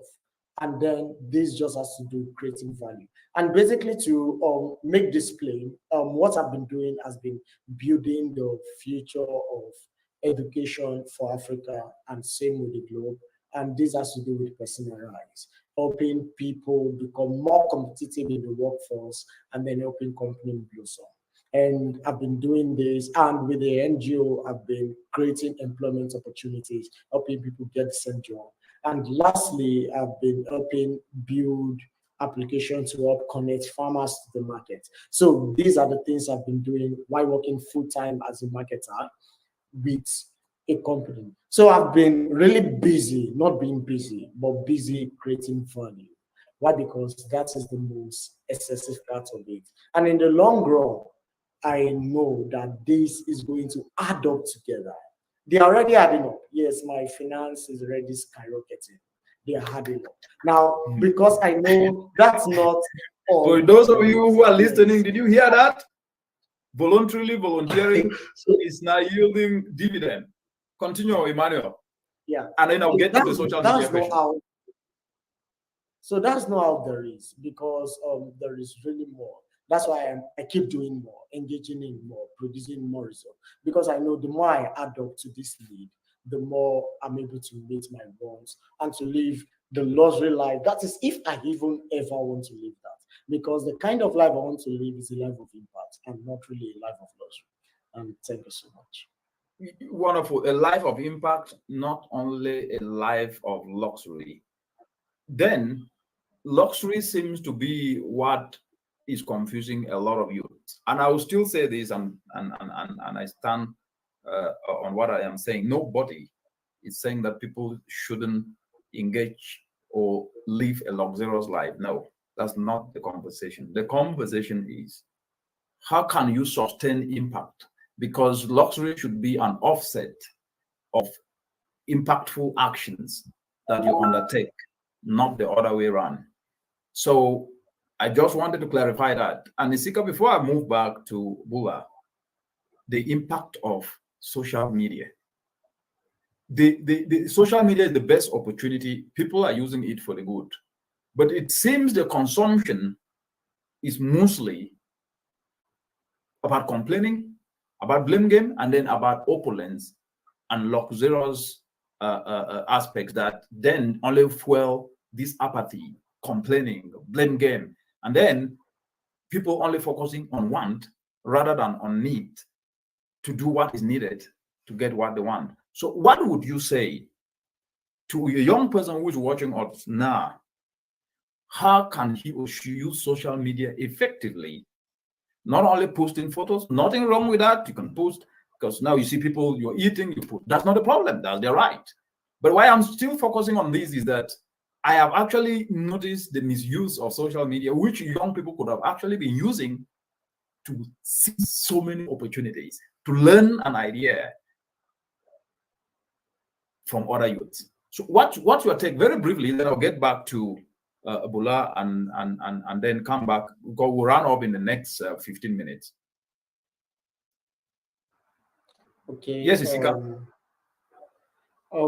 Doctor, I got caught up a bit, so I did not get. Okay, you got caught up a bit. Let me just say, Misused is saying that one thing we learn about social media use is to cultivate self-discipline because it's irreplaceable.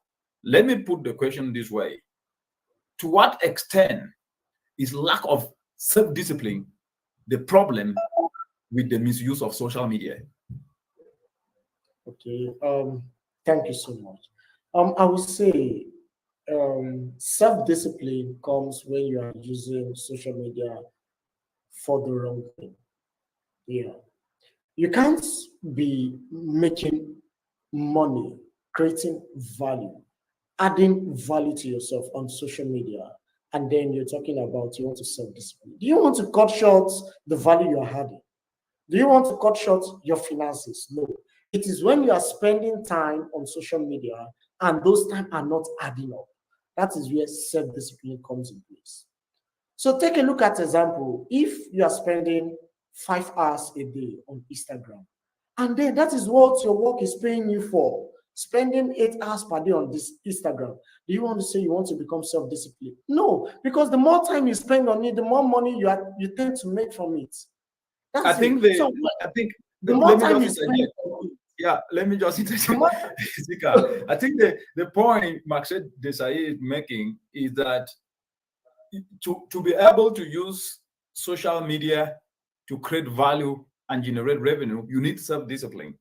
So Yes. what you are saying is correct, that if you are using it to create value, that means that you have a sense of self-discipline before you can go down that road, because those who are indisciplined are using it not to create value, and they end up losing, not knowing that they are losing, but just feeling in their mind that they are up there and using it for wrong reasons. So the question is, do you think that lack of self-discipline is the reason that social media is being misused, and is also the reason that people are not building value?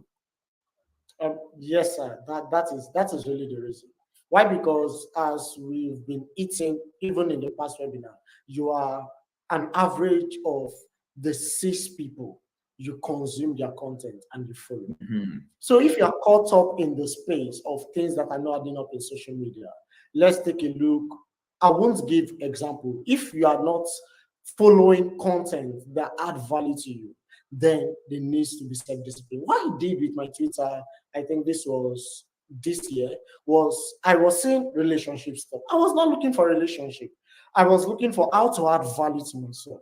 So what I did was anyone that retweeted relationship, sexual related content, I just go to the person profile, I click the more button and I block.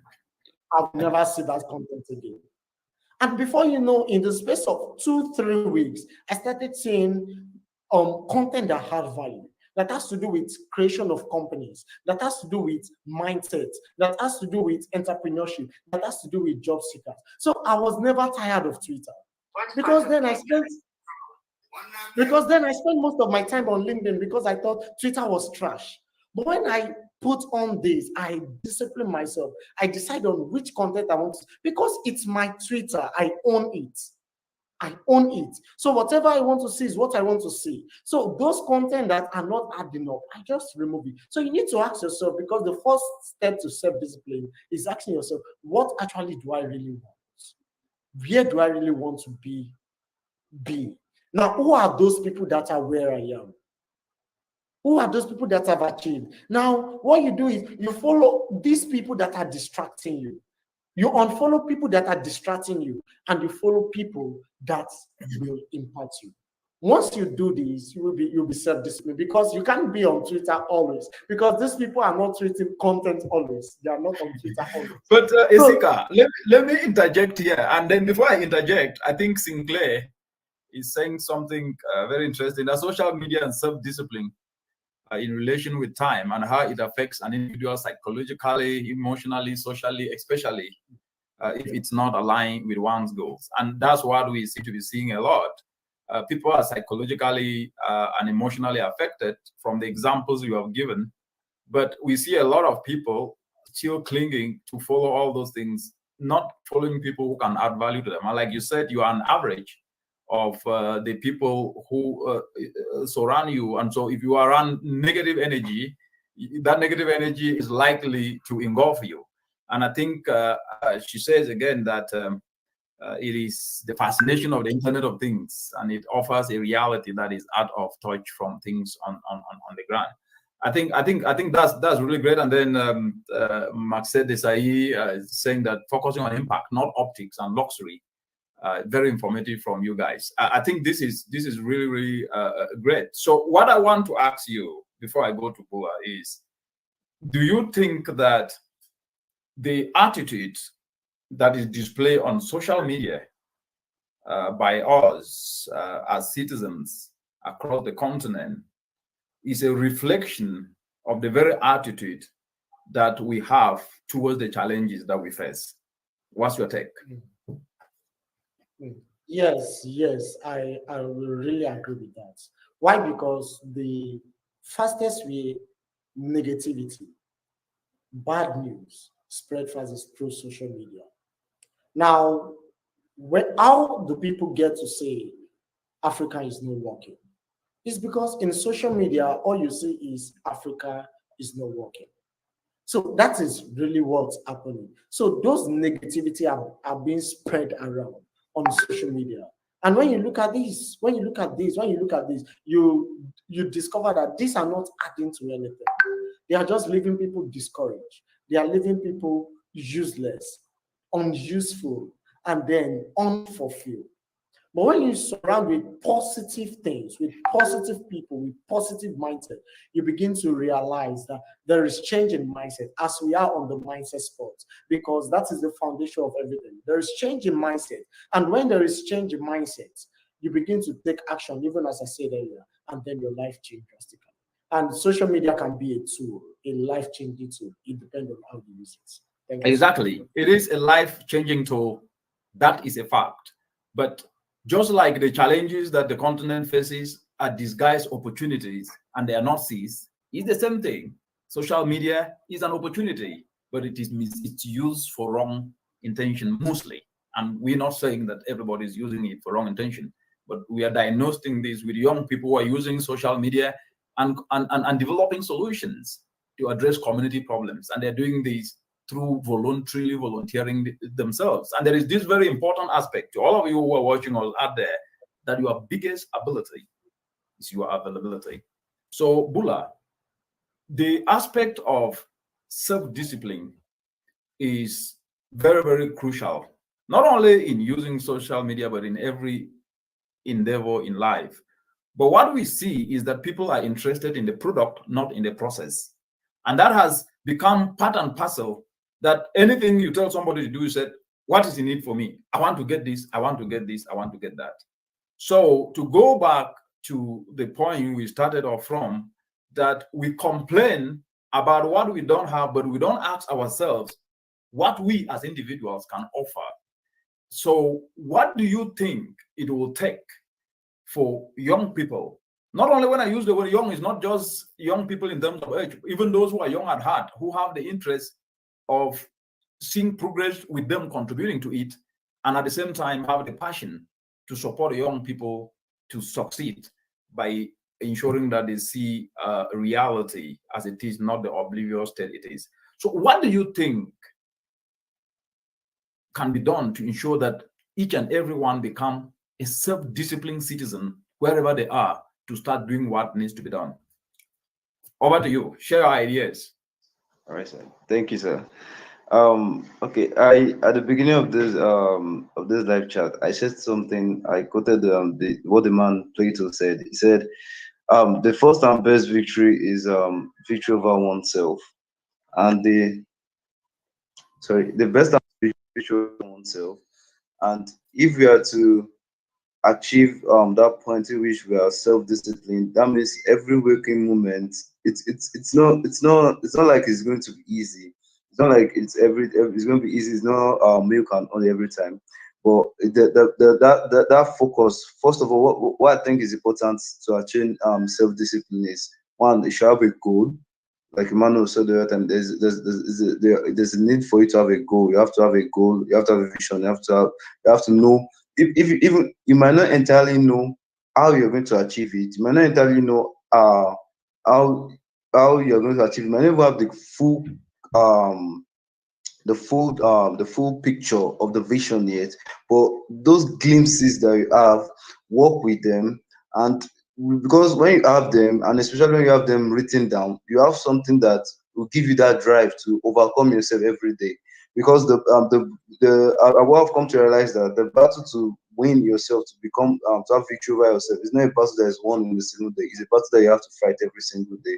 So every waking moment, when you wake up, you keep fighting like yourself, not like literally punching yourself, but you keep looking at those situations. A lot of things are going to come that want to bring you down. A lot of things are going to come that want, but you keep moving, and one of the best ways you keep moving, that realize that goal, that thing you've had written down, that vision, like I said, it needs to be clear. Like now, it could be like, okay, next year, I want to be in a like I want to be in one of let's say Facebook now. I want to be personal information, helping people do this and that. You don't know how you're going to get there. You don't even know what the type of job you're going for. You having that focus, and you just going online, and like we said, utilizing social media for good.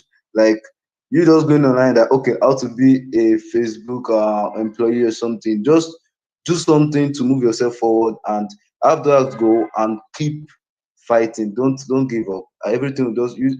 And to end with this, like they said something, like whatever you do consistently, it eventually becomes an habit. So if you want to keep that self-discipline, if you want to keep yourself going, the moment you're able to keep fighting yourself every day, you see automatically, you just notice that you start moving in that direction in which you want to go to. The first few times might be a bit difficult, but over time you see yourself automatically going through that path, going through that place, that you just see yourself going to that direction. And that's it for me. That's how I can. That's a very important way to sum up that aspect of self-discipline. And I think that this should be taught in schools. It should actually become the foundation of the educational system. Values, self-discipline, purpose, but more importantly, passion that drives one to follow his own unborrowed vision, not the experimental vision that I see people just chasing, and you ask them, what do you want? What are you doing? And all those aspects. I think we'll take a break now, and then we will come back. We will start to run up. We'll be right back.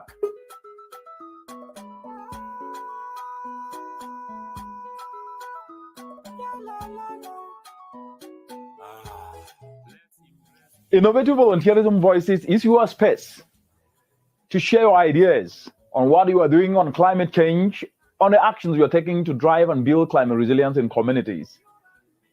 Innovative Volunteerism Voices is where young people across the entire African continent who are retooling their skills and turning their talents to skills and using these skills to devise climate action solutions to touch lives of mothers and children in communities, like simply fabricating solar dryers that are helping mothers reduce post-harvest losses, turning agricultural waste to fuel briquettes that are helping mothers move away from depending on charcoal that is choking millions and costing over 700,000 lives in the continent. Or we're talking about agricultural waste turned to biofertilizer that is replacing chemicalized fertilizers.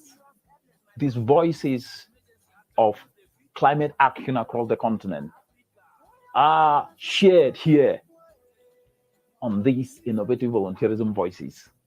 Stay tuned and join to listen and learn what innovations are happening across the continent, how climate action is being replaced with inspiration rather than despair, where climate action is inspiring youth to not only find their purpose, but to help turn themselves to solution providers.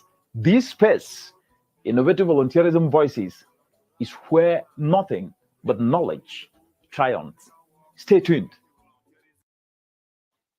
Stay tuned indeed, and this is where knowledge and ideas triumph, and this is the spot where mindset change solutions are being provided. For all of you who are watching out there, we are discussing mindset change for solutions to drive transformational climate action across the continent. And I will start with you, Emmanuel, and the question is, as you can see here, we've just seen during the break, young people, innovative volunteerism actors who are doing things on the ground. And the question is, when you see a gap in a community, whether it is a gap in people who are lacking a solar dryer, or a gap in people who are using charcoal and you need to bring in briquettes, or it's a gap in people who are having plastic pollution, or it's a gap in so many aspects that we know or that we see in communities today. So you devise a solution like a solar dryer you see that was shown in the clip during break time, or it is briquettes to replace charcoal. How do you introduce it to the community? Because there is the attitude that community sometimes will reject something even though it's coming to solve a problem. It's coming to benefit them. So he is saying, I say this because there is a risk in community rejecting a solution. So how do you cover it up? How do you address that? What would you do if you take the app you guys have developed? What if people reject it? They don't use it. That's a practical one. You guys have developed an app to connect people from assessing, to connect people so that they can be able to assess these climate action solutions of clean energy, fuel briquettes, solar dryers, food that is dried using climate solutions. So how do you address that? Because these are realities. You will face this. This is a fact. Over to you, Esika. And I'll come to you, Bula, with the same question. Okay, thank you so much, Doctor. And one thing is, it is true that community rejects solutions, but community don't reject solutions that address their problems. Exactly.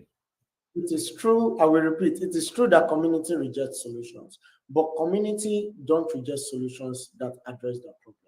So you are developing a solution. The question is that a problem in that community? So once it is a problem, it is yours as an innovator to work with the community, even in the development of that solution.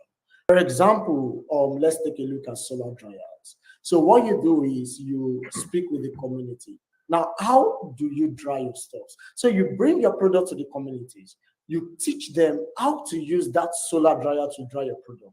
And they see that that is more efficient, more sustainable, more durable, faster, and even cheaper than your current solution. Because you've spelled this out to them, and then they will be able to embrace your solutions. That's why I said that communities do not reject solutions that address their problem. So absolutely, that's very true.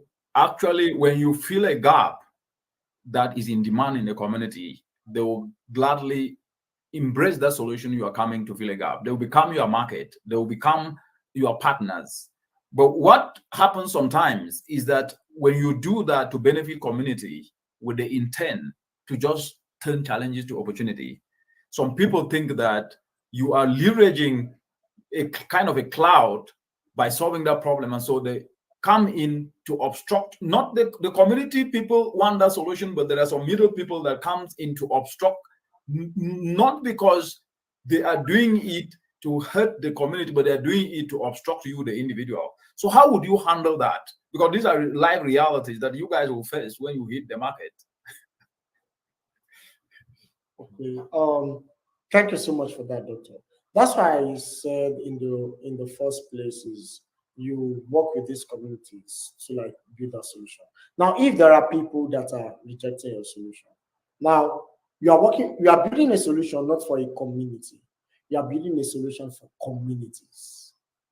So if a community I love that. You are building a solution not for a community, but for communities with an S. So if one fails, move to another. You move to the other. So now the major thing is when the other embrace your solution, and the one who rejects your solution see the progress the other people has made because they accept your solution. They'll be forced to accept it.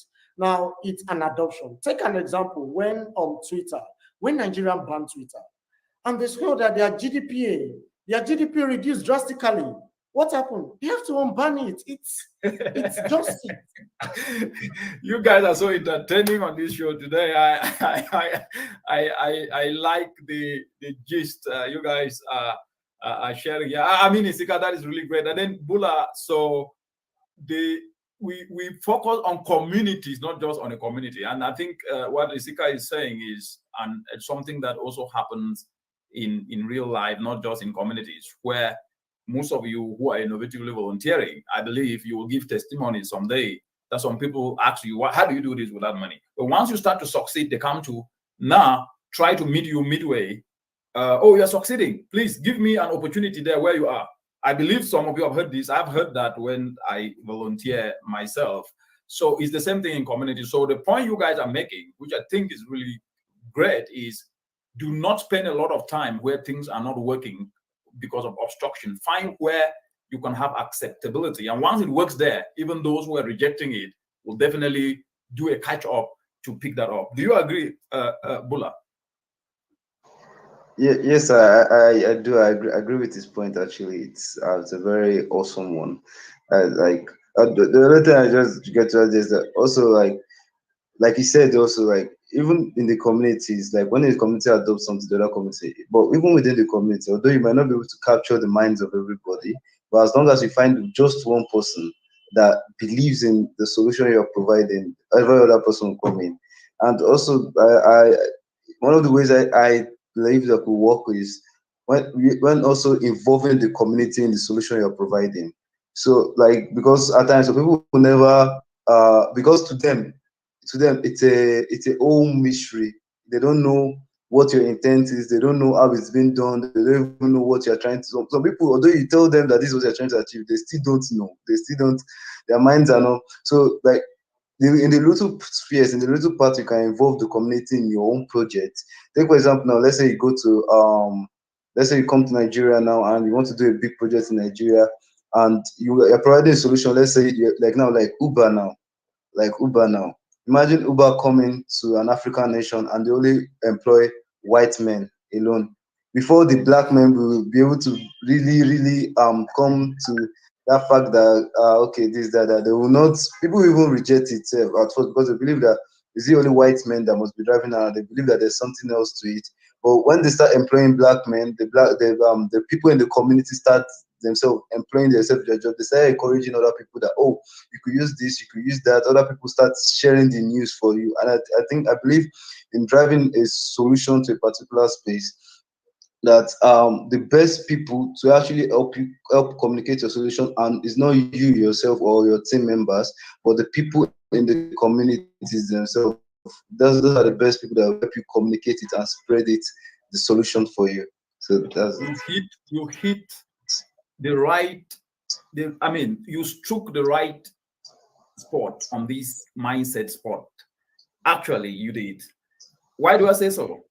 There is this mentality that if so many people are not on my idea, I cannot move with it. But what it's saying is, the one person who buys to it work with the person, and then the person will take to the next person, and then it will become a chain reaction of so many actors who will embrace it. I really hope those who are listening are getting this, because I hear the complaint, oh, a lot of people are not getting to my solution, only a few people. But the question I always ask is, why don't you build on that person so that at least work with the person so that he can bring in another person, and then another person brings in another person. And you know the reason why this comes up, because people want things to happen within a twinkle of a second. The world doesn't function that way. It needs time. You need to endure pain. You need to convince people. Because the reason I'm bringing this up is because I want to touch one aspect before we start concluding, is that people focus on the what, not on the why. They focus on the what and how, not on the why. If you take Apple, whether you're talking about the phones or the computers, and if you look at the way in which Steve Jobs used to explain why that MacBook is so important that you will need it because it will solve A, B, C, D. He was not explaining how the MacBook will do this and what the MacBook will do. So if you discover why you are doing something, you are turning agricultural waste into fuel briquettes because you want that mother not to choke with pollution because she's depending on charcoal. You want that mother to live and use clean cooking, which is cheaper than charcoal, and she can be able to save her life and her family, and at the same time use an environmentally friendly solution. That's the why. Then you get a market. But a lot of people start explaining the how and the what this thing will do, what it will do. No. So we end up not actually engaging people from the perspective of what they can see that, oh, this is actually my immediate need being addressed. We end up explaining to them how to make briquettes. The mother in the village is not interested on how to make briquettes. Or the mother in the village is interested on, this is why these briquettes are good for you. They're cheaper. They're good for your health. Try this and see what will happen. You go start, oh, this is how I make briquette. I had to go carry agricultural waste, cassava peelings, then I put into this machine. That's already a turn off. And that's the same thing with climate change. The jargon is explained from, oh, the world is, sea levels are rising. Yes, that's fine. But my mother in the village doesn't know that. But if I explain to her that this solar dryer you see here is going to dry your maize, your beans, your cassava in 3 hours, as compared to you drying it 7 hours on the ground, which is contaminated with stones and with dust. Say, oh, wow, this is amazing. Why? To close the gap of her losing her food. So I decided to bring this up because you brought up a very important point, you and Isika, that work with the willing. And from the willing, even if it is one person, you start to build what I call a coalition of the willing, a coalition of people who can then be able, who are solutions oriented. Coalition of the willing who are solutions, because there are also coalition of the willing who are complainers in chief. No, coalition of the willing who are solutions oriented. I mean, I thought it was just good to build on this. It was so exciting. And I can see here, Marcel Desai is saying, chain reaction growth. This is it. Yes, this is it. And you guys are doing well with giving these nuggets, and this is it. So now we have, I think the interest is just too much. I can see comments coming in. So let's add in 15 minutes. What I want us now to focus on now will be, you are made the youth ambassador for Africa. What will be your core message, Bula, to the youth of Africa, knowing what you know, and building on what we have discussed here, what will you tell them, knowing who they are, what they are up to? What will you tell them, and how will you convince them to become solutions providers? Bula, before I move to Isika. Okay. That's a bit of a big one, but okay. I believe what at this point I am right now, what I would love to communicate, judging from should I say from my country right now, is what I'll communicate to them is the fact that a lot of people have this mindset that, because first of all, I want to remove the barrier mindset that I believe almost all Africans have, that because we are based on our race or something, that we are limited. And in the actual sense, it's not like that anymore. Fine, it's for spheres of the world, you might face some kind of limitations or something, but in the deep sense, it's not like that anymore. So first of all, once I believe that for the four things I'll communicate to the youth is the fact that, one, you're not limited. The only person that can limit you is you yourself. And the moment you're able to overcome that limitation that you've placed on yourself, no one is going to limit you. Fine, you might meet some stuffs and everything, it's not over.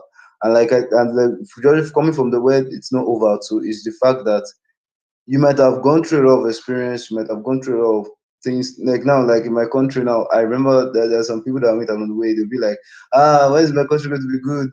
Things like that, when is the country going to be good and everything. I keep telling them that it's not over for the country yet. Fine, now it might look like everything's a bit upside down and everything, but it's not over for the country yet. Definitely, there'll be a storm, there'll be everything. So for the youth, what I'm saying is, for the youth is, don't give up. The dream is still there, and don't run. Like, understand the fact that some people might be like, oh, why do I stay? Personally, too, if I have the opportunity of moving from my country to another country, I won't mind. But don't run away. Don't go and stay there because the more you run away and go and stay there, fine, it's good. I'm not disputing that, but you could stay here. You could come. You could learn from their own development and bring the development to you, to this place, to the Africa itself. I used to tell people that if you're to look at, if not because of the things Africa has gone through, like, personally, I believe Africa should be one of the greatest continents in the whole world, because we have everything possible: human resources, every single thing, natural resources. We have it possible, and Africa has everything to be great, and we ourselves, we are great. We are resilient. We've gone through a lot of things that could naturally bring a normal human being down, but we keep fighting, we keep going. And this is like this. Continue from the point I made, that development starts from us, and if we ourselves we saying we see challenges, we see situations, we see problems, like we see that there's a problem going on right now. Instead of us complaining at this present moment as youths, instead of us saying that, okay, there's this limitation and everything, instead of us saying, okay, the best thing to do is to run. No, we can go learn from their development, come here, improve it here. Fine, if you're not able to achieve it in your own lifetime, but think of it as this way, that whatever you do right now will be something else that someone will take over from you. And at the end of the day, when you're getting the second or the third generation, you're making life better for millions, if not billions of people. And if everybody has this mindset as a youth all over Africa, we are definitely going to rise up as the great people. Like the great people that we are, indeed, we will definitely rise up as that. And that will be my message to the youth. So. What a loaded, inspiring, passionate message, Bula Stephen. Honestly speaking, the word you use, you are unlimited. And I really hope that everybody listening out there, you are unlimited. You have unlimited potential. Your dreams are valid and you can achieve anything. You have unlimited potential. And you brought up a point, which is very important, that our founding fathers fought for self-determined rule. At that time, there was no Twitter or Facebook. At that time, they had nothing. But if you see the unity of purpose, that actually, and the passion and the resilience and the sharp vision, the laser sharp vision they had at the time, they conquer adversity. Today, like you said, Bula, when there is a little challenge, you see young people giving up. instead of looking at solutions to solve the problem, and then use the data that comes out of that problem to then make a case for enabling policies to be put in place. Because the reality is, value attracts value. When you complain without putting something on the table, people will not take you serious. Because I always say youthfulness is usefulness. If you are not useful, then you are not youthful. If you are youthful, then you should be useful. And if you are useful, then you are youthful. Let's take a break. We'll be right back. I am Deladem, an innovative volunteerism actor in Ghana under the UNEP Bafosa Innovative Volunteerism Initiative. I'm really excited and thankful for the structured guidance and inspiration I've received through this Bafosa Innovative Volunteerism Initiative towards finding my passion in driving climate action from a solution perspective. Through innovative volunteerism, together with my fellow innovative volunteerism actors in Ghana, we have retooled our skills diversely and aligned them to create an enterprise approach in delivering an urgent climate solution in Ghana. We're also working to ensure that Ghana's forests never again need to be cut down to provide charcoal, and are doing so by providing an alternative sustainable fuel, which is this briquette we make. These are proven to be an excellent substitute to charcoal as they burn longer, hotter, and smoke far less to ensure we reduce indoor pollution. What we are doing here is responding to our community's need for clean, affordable cooking options while keeping the environment intact. By this solution, we are also responding to Ghana's policies, especially contributing to the implementation of Ghana's commitment to combat global climate change, popularly known as Ghana's Nationally Determined Contributions, NDCs. We are also operationalizing the policy on expanding clean cooking to avert deforestation, and by doing so, leveraging on what we have, which is us, our passion, our talent, and our skills and energy. Wow, wow, wow. Passion and skills. You heard that. Passion and skills, not complaining and blame game. Esika, the same question I asked Bula. You are made the youth ambassador for Africa. Given what you know and the caliber and the attitudes we all see every day, what would you do? Wow. The first thing I'm going to do is to prepare a structural program for a mindset shift. Not jobs, not entrepreneurship, not skill, mindset shift. Now, this program... Please expand on that. Expand on that. What is mindset shift? Proceed. That a change of mindset from that of depending on people, on government, on society to do things, to using your own particular resources to achieve that very thing. So that's the very first thing. Put that course program in place. Now, the second thing is to make a large call for youth to become ambassadors, because I'm an ambassador, but I'm representing the youth. So I believe that everyone is an ambassador. So local ambassadors. Now, to call for this youth. So when we have this youth come together, now the next thing I will do is take them through that mindset shift program. After that, these youth are going to do the same to their community. And within the space of few times, there'll be changes in the continent. Why? Because everyone has this mindset change. Everyone is using their resources, what they have, to get what they want. Now, the results will be overwhelming.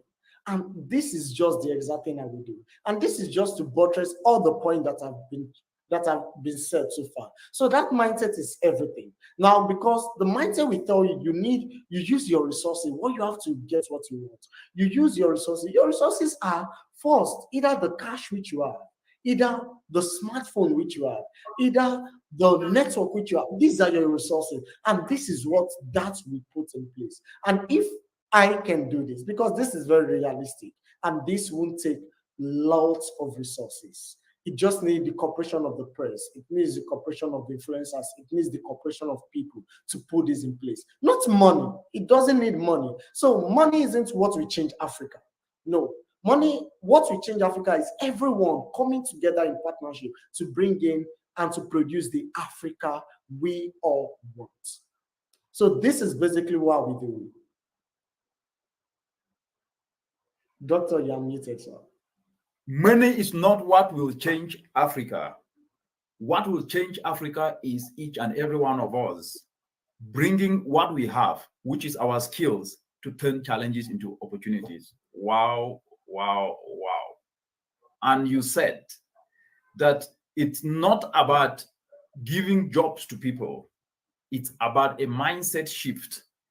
And one thing that I picked up is for anybody to be given anything anywhere, he or she must show the best line of what he or she has done with that money. What have you done with that money so that if you invested $1, we know that will multiply 500 times? That is a very, very important point. And another point that you have made, which is we do not have role models. Because from what you are saying, the mindset shift at the moment, the current mindset, or what I call the default or the false mindset, which is geared towards false satisfaction, it's one in which everybody wants to have what they are not developing what is needed to achieve. And therefore, what you are saying is we need incentives, and these incentives are not money. Incentives of providing right information, ensuring that people can then be able to offer value, and when they offer value, they will be rewarded if they can show that they offer value. In that way, we will have a collective system of useful people who then are youthful because they are useful, and all the problems of the continent will be turned into opportunities. Guys, I can tell you, you guys are amazing. I think I can see Maxine Desai saying that these youth are ambassadors, that you guys are ambassadors. Stephen and Emmanuel, that you guys are ambassadors. He says they are focusing on offering value to communities. They are focusing on their why. And he's saying that the biggest action and incentive is being an example, being exemplary. So you guys, please know that you are not only doing something that help communities and society, but you're also offering knowledge that a lot of people are listening to you, are learning. And this is something that we highly appreciate. So as you said, you guys, all the youths, they're unlimited. So now as we run up, what I then want to ask is, this is what we know. What you guys are saying is what is needed. Why is this not being done? Esika, then I go to Bula. Okay. Doctor, I'm doing it. I'm changing myself. Excellent. Changing myself. You are doing it, and Bula is doing it. So let me rephrase the question. That the question that I want now to ask is, it was beyond you guys. You guys are doing it. Why are other young people not copying what you guys are doing? Because you've explained your practical examples. Because this space, the mindset spot, is a spot where ideas are exchanged on how we can do things also based on experience. You guys have given your experience, which is amazing. I've actually learned a lot from you guys. Though I knew what you guys were doing, but I didn't know that you had that extra talent and value that you can offer. So the point is, why are other young people not copying what you guys are doing? What is holding us back? So if I may use that word, what is holding us back, and how can we break the ice? Okay. For me, I would say is that access to information. Because for everyone I impart. No, before you continue, let me intervene. Let me interject again. You mean access to information when they're having Twitter, LinkedIn, they are all on Instagram. So is it the lack of appetite for information, for the right information, or it's they are digesting the wrong information? Excellent. Because okay, they are surrounding themselves with the wrong people. The right people are not getting out there. Their content are not being visible because this information are not going out. So even as the media promotes bad information, information about negativity, if this media can promote positive information, information about change, mindset shift, there will be a change in Africa. Important point. I'll be jumping in, and please, I'm doing this because you are bringing up some points that I think I just want to build on them, so that at least we can extract a lot, especially those who are listening, because I see a lot of them joining in now. And those who are joining in, please, thank you. Share your comments, ask the questions you can ask here. What I want to ask you is now, the right information is not shared through the mainstream media. But Africa is actually one of the most religious continents in the world. And churches and mosques and religious institutions are supposed to nurture value, to spread information that can actually unleash the potential of a human being to be more purposeful. If the mainstream media gives wrong information, as you've said, why are our religious institutions not doing this, giving this information that we're discussing? Over to you, Esika. Okay, I will say, Doctor, that you can't give what you don't have. You only give what you have. Now, the religious institution, the churches, what they have is what they are giving, spiritual growth, and a little about building physical capacity. But then this exclusive information, it's just like how we got this is through mentorship, reading of books, by doing. That is how we got to know all this. But then we are speaking to our circles. We are speaking to our circles, those people we are able to reach to, and these people's lives are being changed. And these circles, they are speaking to others, and the lives are being changed too. So it's just a matter of time before this spread. Why? Because we are providing solution, and solution go viral at the right time. And that is simply it. This religious institution, to call it, because they don't really have this. Now, if there are people that are pushing this out consistently in churches, in mosques, in shrines, whatever the religious institution, in schools, in universities, then it's just a matter of time that this will spread wider. So all we need is these people with audiences, people with, like, let's just call them influencers. Even in these churches, there are influencers. In the mosque, there are influencers. Now, once they say anything, it's spread, just like wildfire. So what we need is these people having that same mindset like we do, able to help others like we do, with same drive and passion like we do, and this will spread like wildfire. Yeah, but what you are saying is very, very correct. What I am getting from you is that the lack of information contributes to leveraging false narrative of things that are not working and then championing them. But we need to then start getting the information, the right information, which is what we are doing here on the Mindset Spot, the right information, so that at least people can then take and extend it to their circles.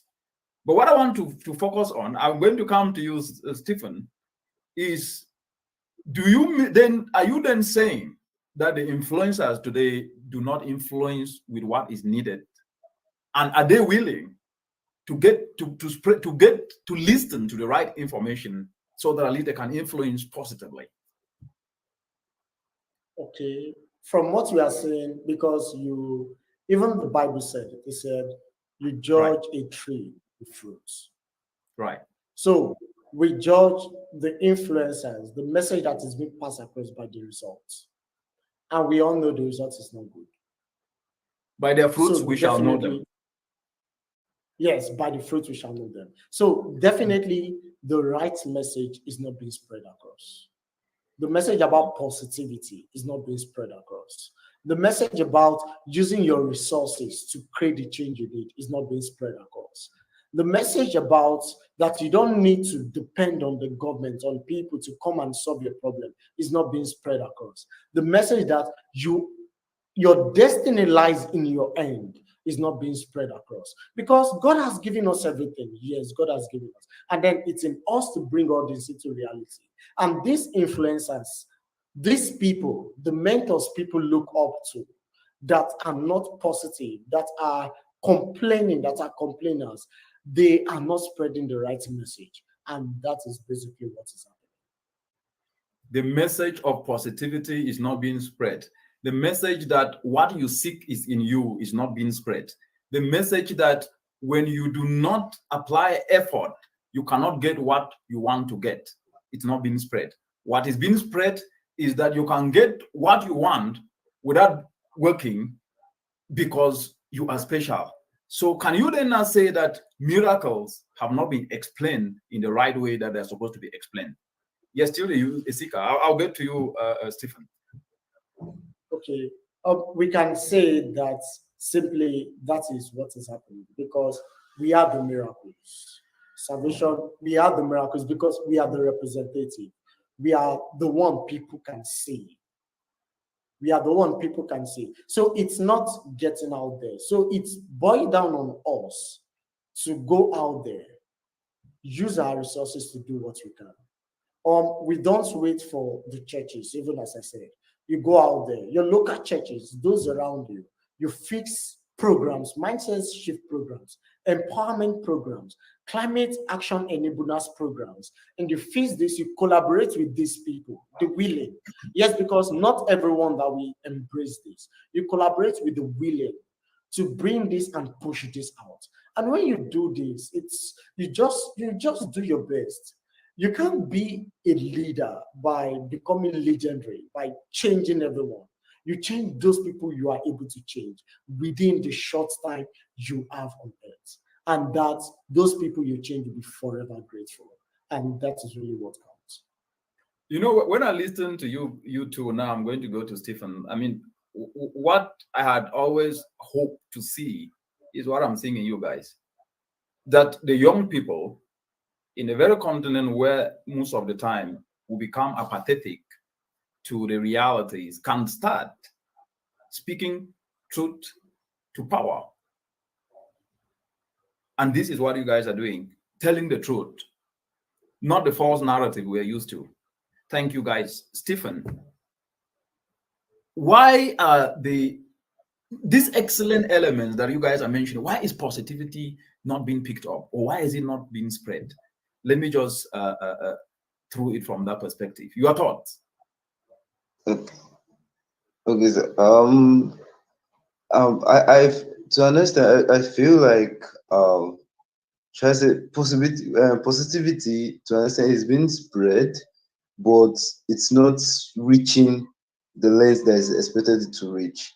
And sorry, it's just because it's like I like adages sometimes. Like, you know, there's something I learned from somewhere that said people it's a lot easier to live in a fake world than in a real world. So a lot of people love being lied to. A lot of people hate to admit the truth. So that's why they eventually go for those type of, and at the end of the day it keeps biting them back in the foot. So like positivity is out there, and if in the form of positivity too. When we receive positivity too, at times it can be painful, but it's going to give us a good side. Like take for example now, like some of the youth nowadays, like if you meet them and tell them that you have to stay awake for the next with your academics, you have to stay awake, keep learning something for the next 8 days. 8 days, you stay awake from let's say 12 to 3 a.m. You will not sleep, you will not even eat or something. That you have to just keep learning. They'll be like, oh, I can't spend all my time doing that. I can't, like, they'll be like, it's so painful, so stressful. But tell them that, oh, all you just have to do is just wake up one day, click your phone, and you have millions of something in a currency or something. They'll be so happy. Although deep down they know it's not true. Deep down they know that it's literally impossible, because in the world we live in, you can't get something without nothing. Like you can't do something without you can't get something without doing something, without like providing value. Now you can't change your community, or you can't do something, you can't help other people's life without having a value, then making that value available for others.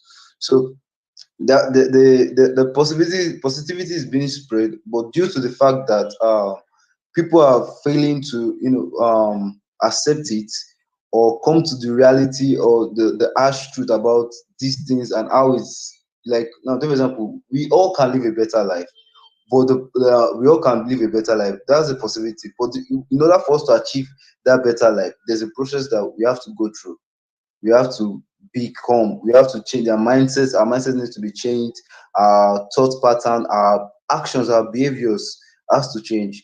But the fact that people don't want to do those things. So that's why anytime you see someone promoting positivity, anytime you see someone saying, oh, you can do this, but you just have to be patient, you have to be patient, just a little bit patient, but you can be this, you can be that, you can be this, they'll be like, no, we don't want that. So eventually they end up not spreading that positivity, but spreading the lies that looks in front of positivity, but it's not actually positivity. So like that's what's going on, sir. Wow. I mean, Bola, Stephen, you brought up this aspect of people attracted to fakeness. There is a huge appetite to fakeness because it's not real, it looks so easy to achieve without pain. So without pain, people expect to get things without pain. And from what Isika said, the miracles are in us.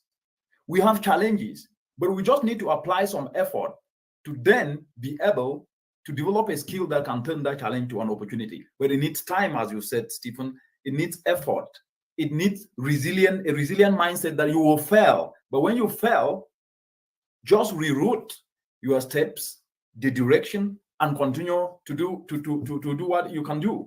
So I am really, really happy to see how you are bringing out ideas that are so urgently needed in the continent for young people. And what is coming out very clear is that positivity do exist, but it is not being taken up because of the attitude that most of the citizens have, wanting to get things immediately without enduring pain, forgetting to know that no pain, no gain. This is really, really exciting. And now we have to run up. And I would like each and every one of you to introduce yourself. And I intentionally love this till the end, because when you introduce at the beginning, those who join in later will end up not knowing you. So you introduce yourself and then give your last word, and we will run up the show. Yes, Stephen, and then Isika. Over to you. Your name and what do you do? What do you study? And your last word to the world. All right. Hello, everybody. My name is Awule Bolaji Stephen. I'm a video editor, and I'm a video editor, and also I'm part of the Innovative Volunteerism ICT team. And it's been a great time today. I really appreciate everything. I really appreciate for your time. And sir, thank you very much, sir, for all you do. Thank you very much. I really appreciate.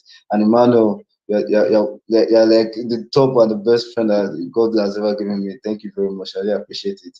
And to everybody, I really appreciate you for your time. And my last words for you guys is, don't give up. Everything's going to turn out great. Even the greatest of the greats that we have in the world, they have their times that they go through pain, they go through a lot of things. But the key is just keep going. And like we discussed earlier, like find people that will support you in your dreams, find people that have like minds. Although you might not have the same goals to achieve, but they are focused, they know where they're going. Like someone that will help you in your downtime, someone that will pick you up when you yourself are misbehaving. That will really help you go a long way. You know, like they say everyone to work further, take a friend along. So don't give up. The sky, you can even go beyond the skies, but just keep the dream going and everything will work out great. Don't worry. Yeah. Thank you very much, Bola, and now to you, Isika. Introduce yourself and your last word. Thank you so much, Doctor, for this wonderful show. Thank you, Bolaji. It's amazing conversation so far. So I am Emmanuel Isika, and I am an innovative volunteerism actor. To know more about innovative volunteerism, be well to visit Ebafosa Innovative Volunteerism Space. Is for everybody and for anybody. So currently, as I said earlier during the course of this call, in case you missed it, I'm currently building the future of education for Africa and the entire scope. So I'm a marketer, a growth hacker, working in I've worked with various companies, and I'm currently building Personalize. And what Personalize is doing is it all produce quality workforce, skill-based individuals who become problem solvers. And we've been doing this for years with NGO, but we are going into for-profits, and then we are making the change and producing the Africa we want. And my word for you is, I saw his comments about how do you start a solution without money. My word for you is whatever I am today, in my income, in my profit, everything, I started without money. In short, I was broke. I was ashamed that I was broke. Yeah, so like if you're looking for someone that is poor, wretched, and was suffering, you just need to point me, like just count me among the chief. So that was my situation. But then I started all this from scratch without money. Only what I had was internet support, resources, and people like Dr. Richard and some other wonderful mentors. That said yes to me and mentored me. And what they gave me was something money could not buy, a mindset change. And that made me who I am today. So I've been part of 13,000 youth across Africa, helped thousands of people get jobs in startups, in top companies. And then I've not even started. Why? Because I'm still going to 1 million. Imagine 13,000 to 1 million. So I have a long way to go. That is good. So that is a brief about me. And seriously, it's awesome to be here. So daily when I wake up, I dream of Africa, saying that Africa where people will become solution providers, where Africa will flourish, become developed, and then everyone will be able to live up to standard. And not just that, the cost of living will be high and the standard of living will be high. That wealth is in circulation, because I believe wealth is for everybody. And thank you so much to the wonderful listener for listening. And I hope you'll be able to have one or two nuggets. And what we implore you to do is, we're talking about mindset shifts. So if you've gained one or two powerful pointers here, please do well to go on social media, share this message, because your audience needs it. People out there need it. Tag Dr. Richard, tag Bolaji, tag myself, and seriously, let's push this out so that people out there are going to experience a mindset shift. People out there are going to make something out of their life, and they are going to get people who are really doing awesome work. Once again, I say thank you. Wow. Thank you so much, Bolaji. Thank you so much, Isika, for creating the time to share your ideas on the mindset sport, and for using your experience to inspire other young people across the continent. Mindset sport is your sport. And today we've listened and you've heard from young people who are using their skills to turn community challenges into opportunities. You've heard from them that your ability is your availability, and that you are unlimited. If you focus, if you apply some effort and endure some little pain to just learn that skill, then you will achieve what you've always wanted. It is here where ideas to turn challenges into opportunity are discussed. The mindset sport is your sport. Tune in next time, and we will be back then. Have a nice evening or afternoon, wherever you're watching from. It is the mindset sport with me, the host, Richard Monan. Bye-bye.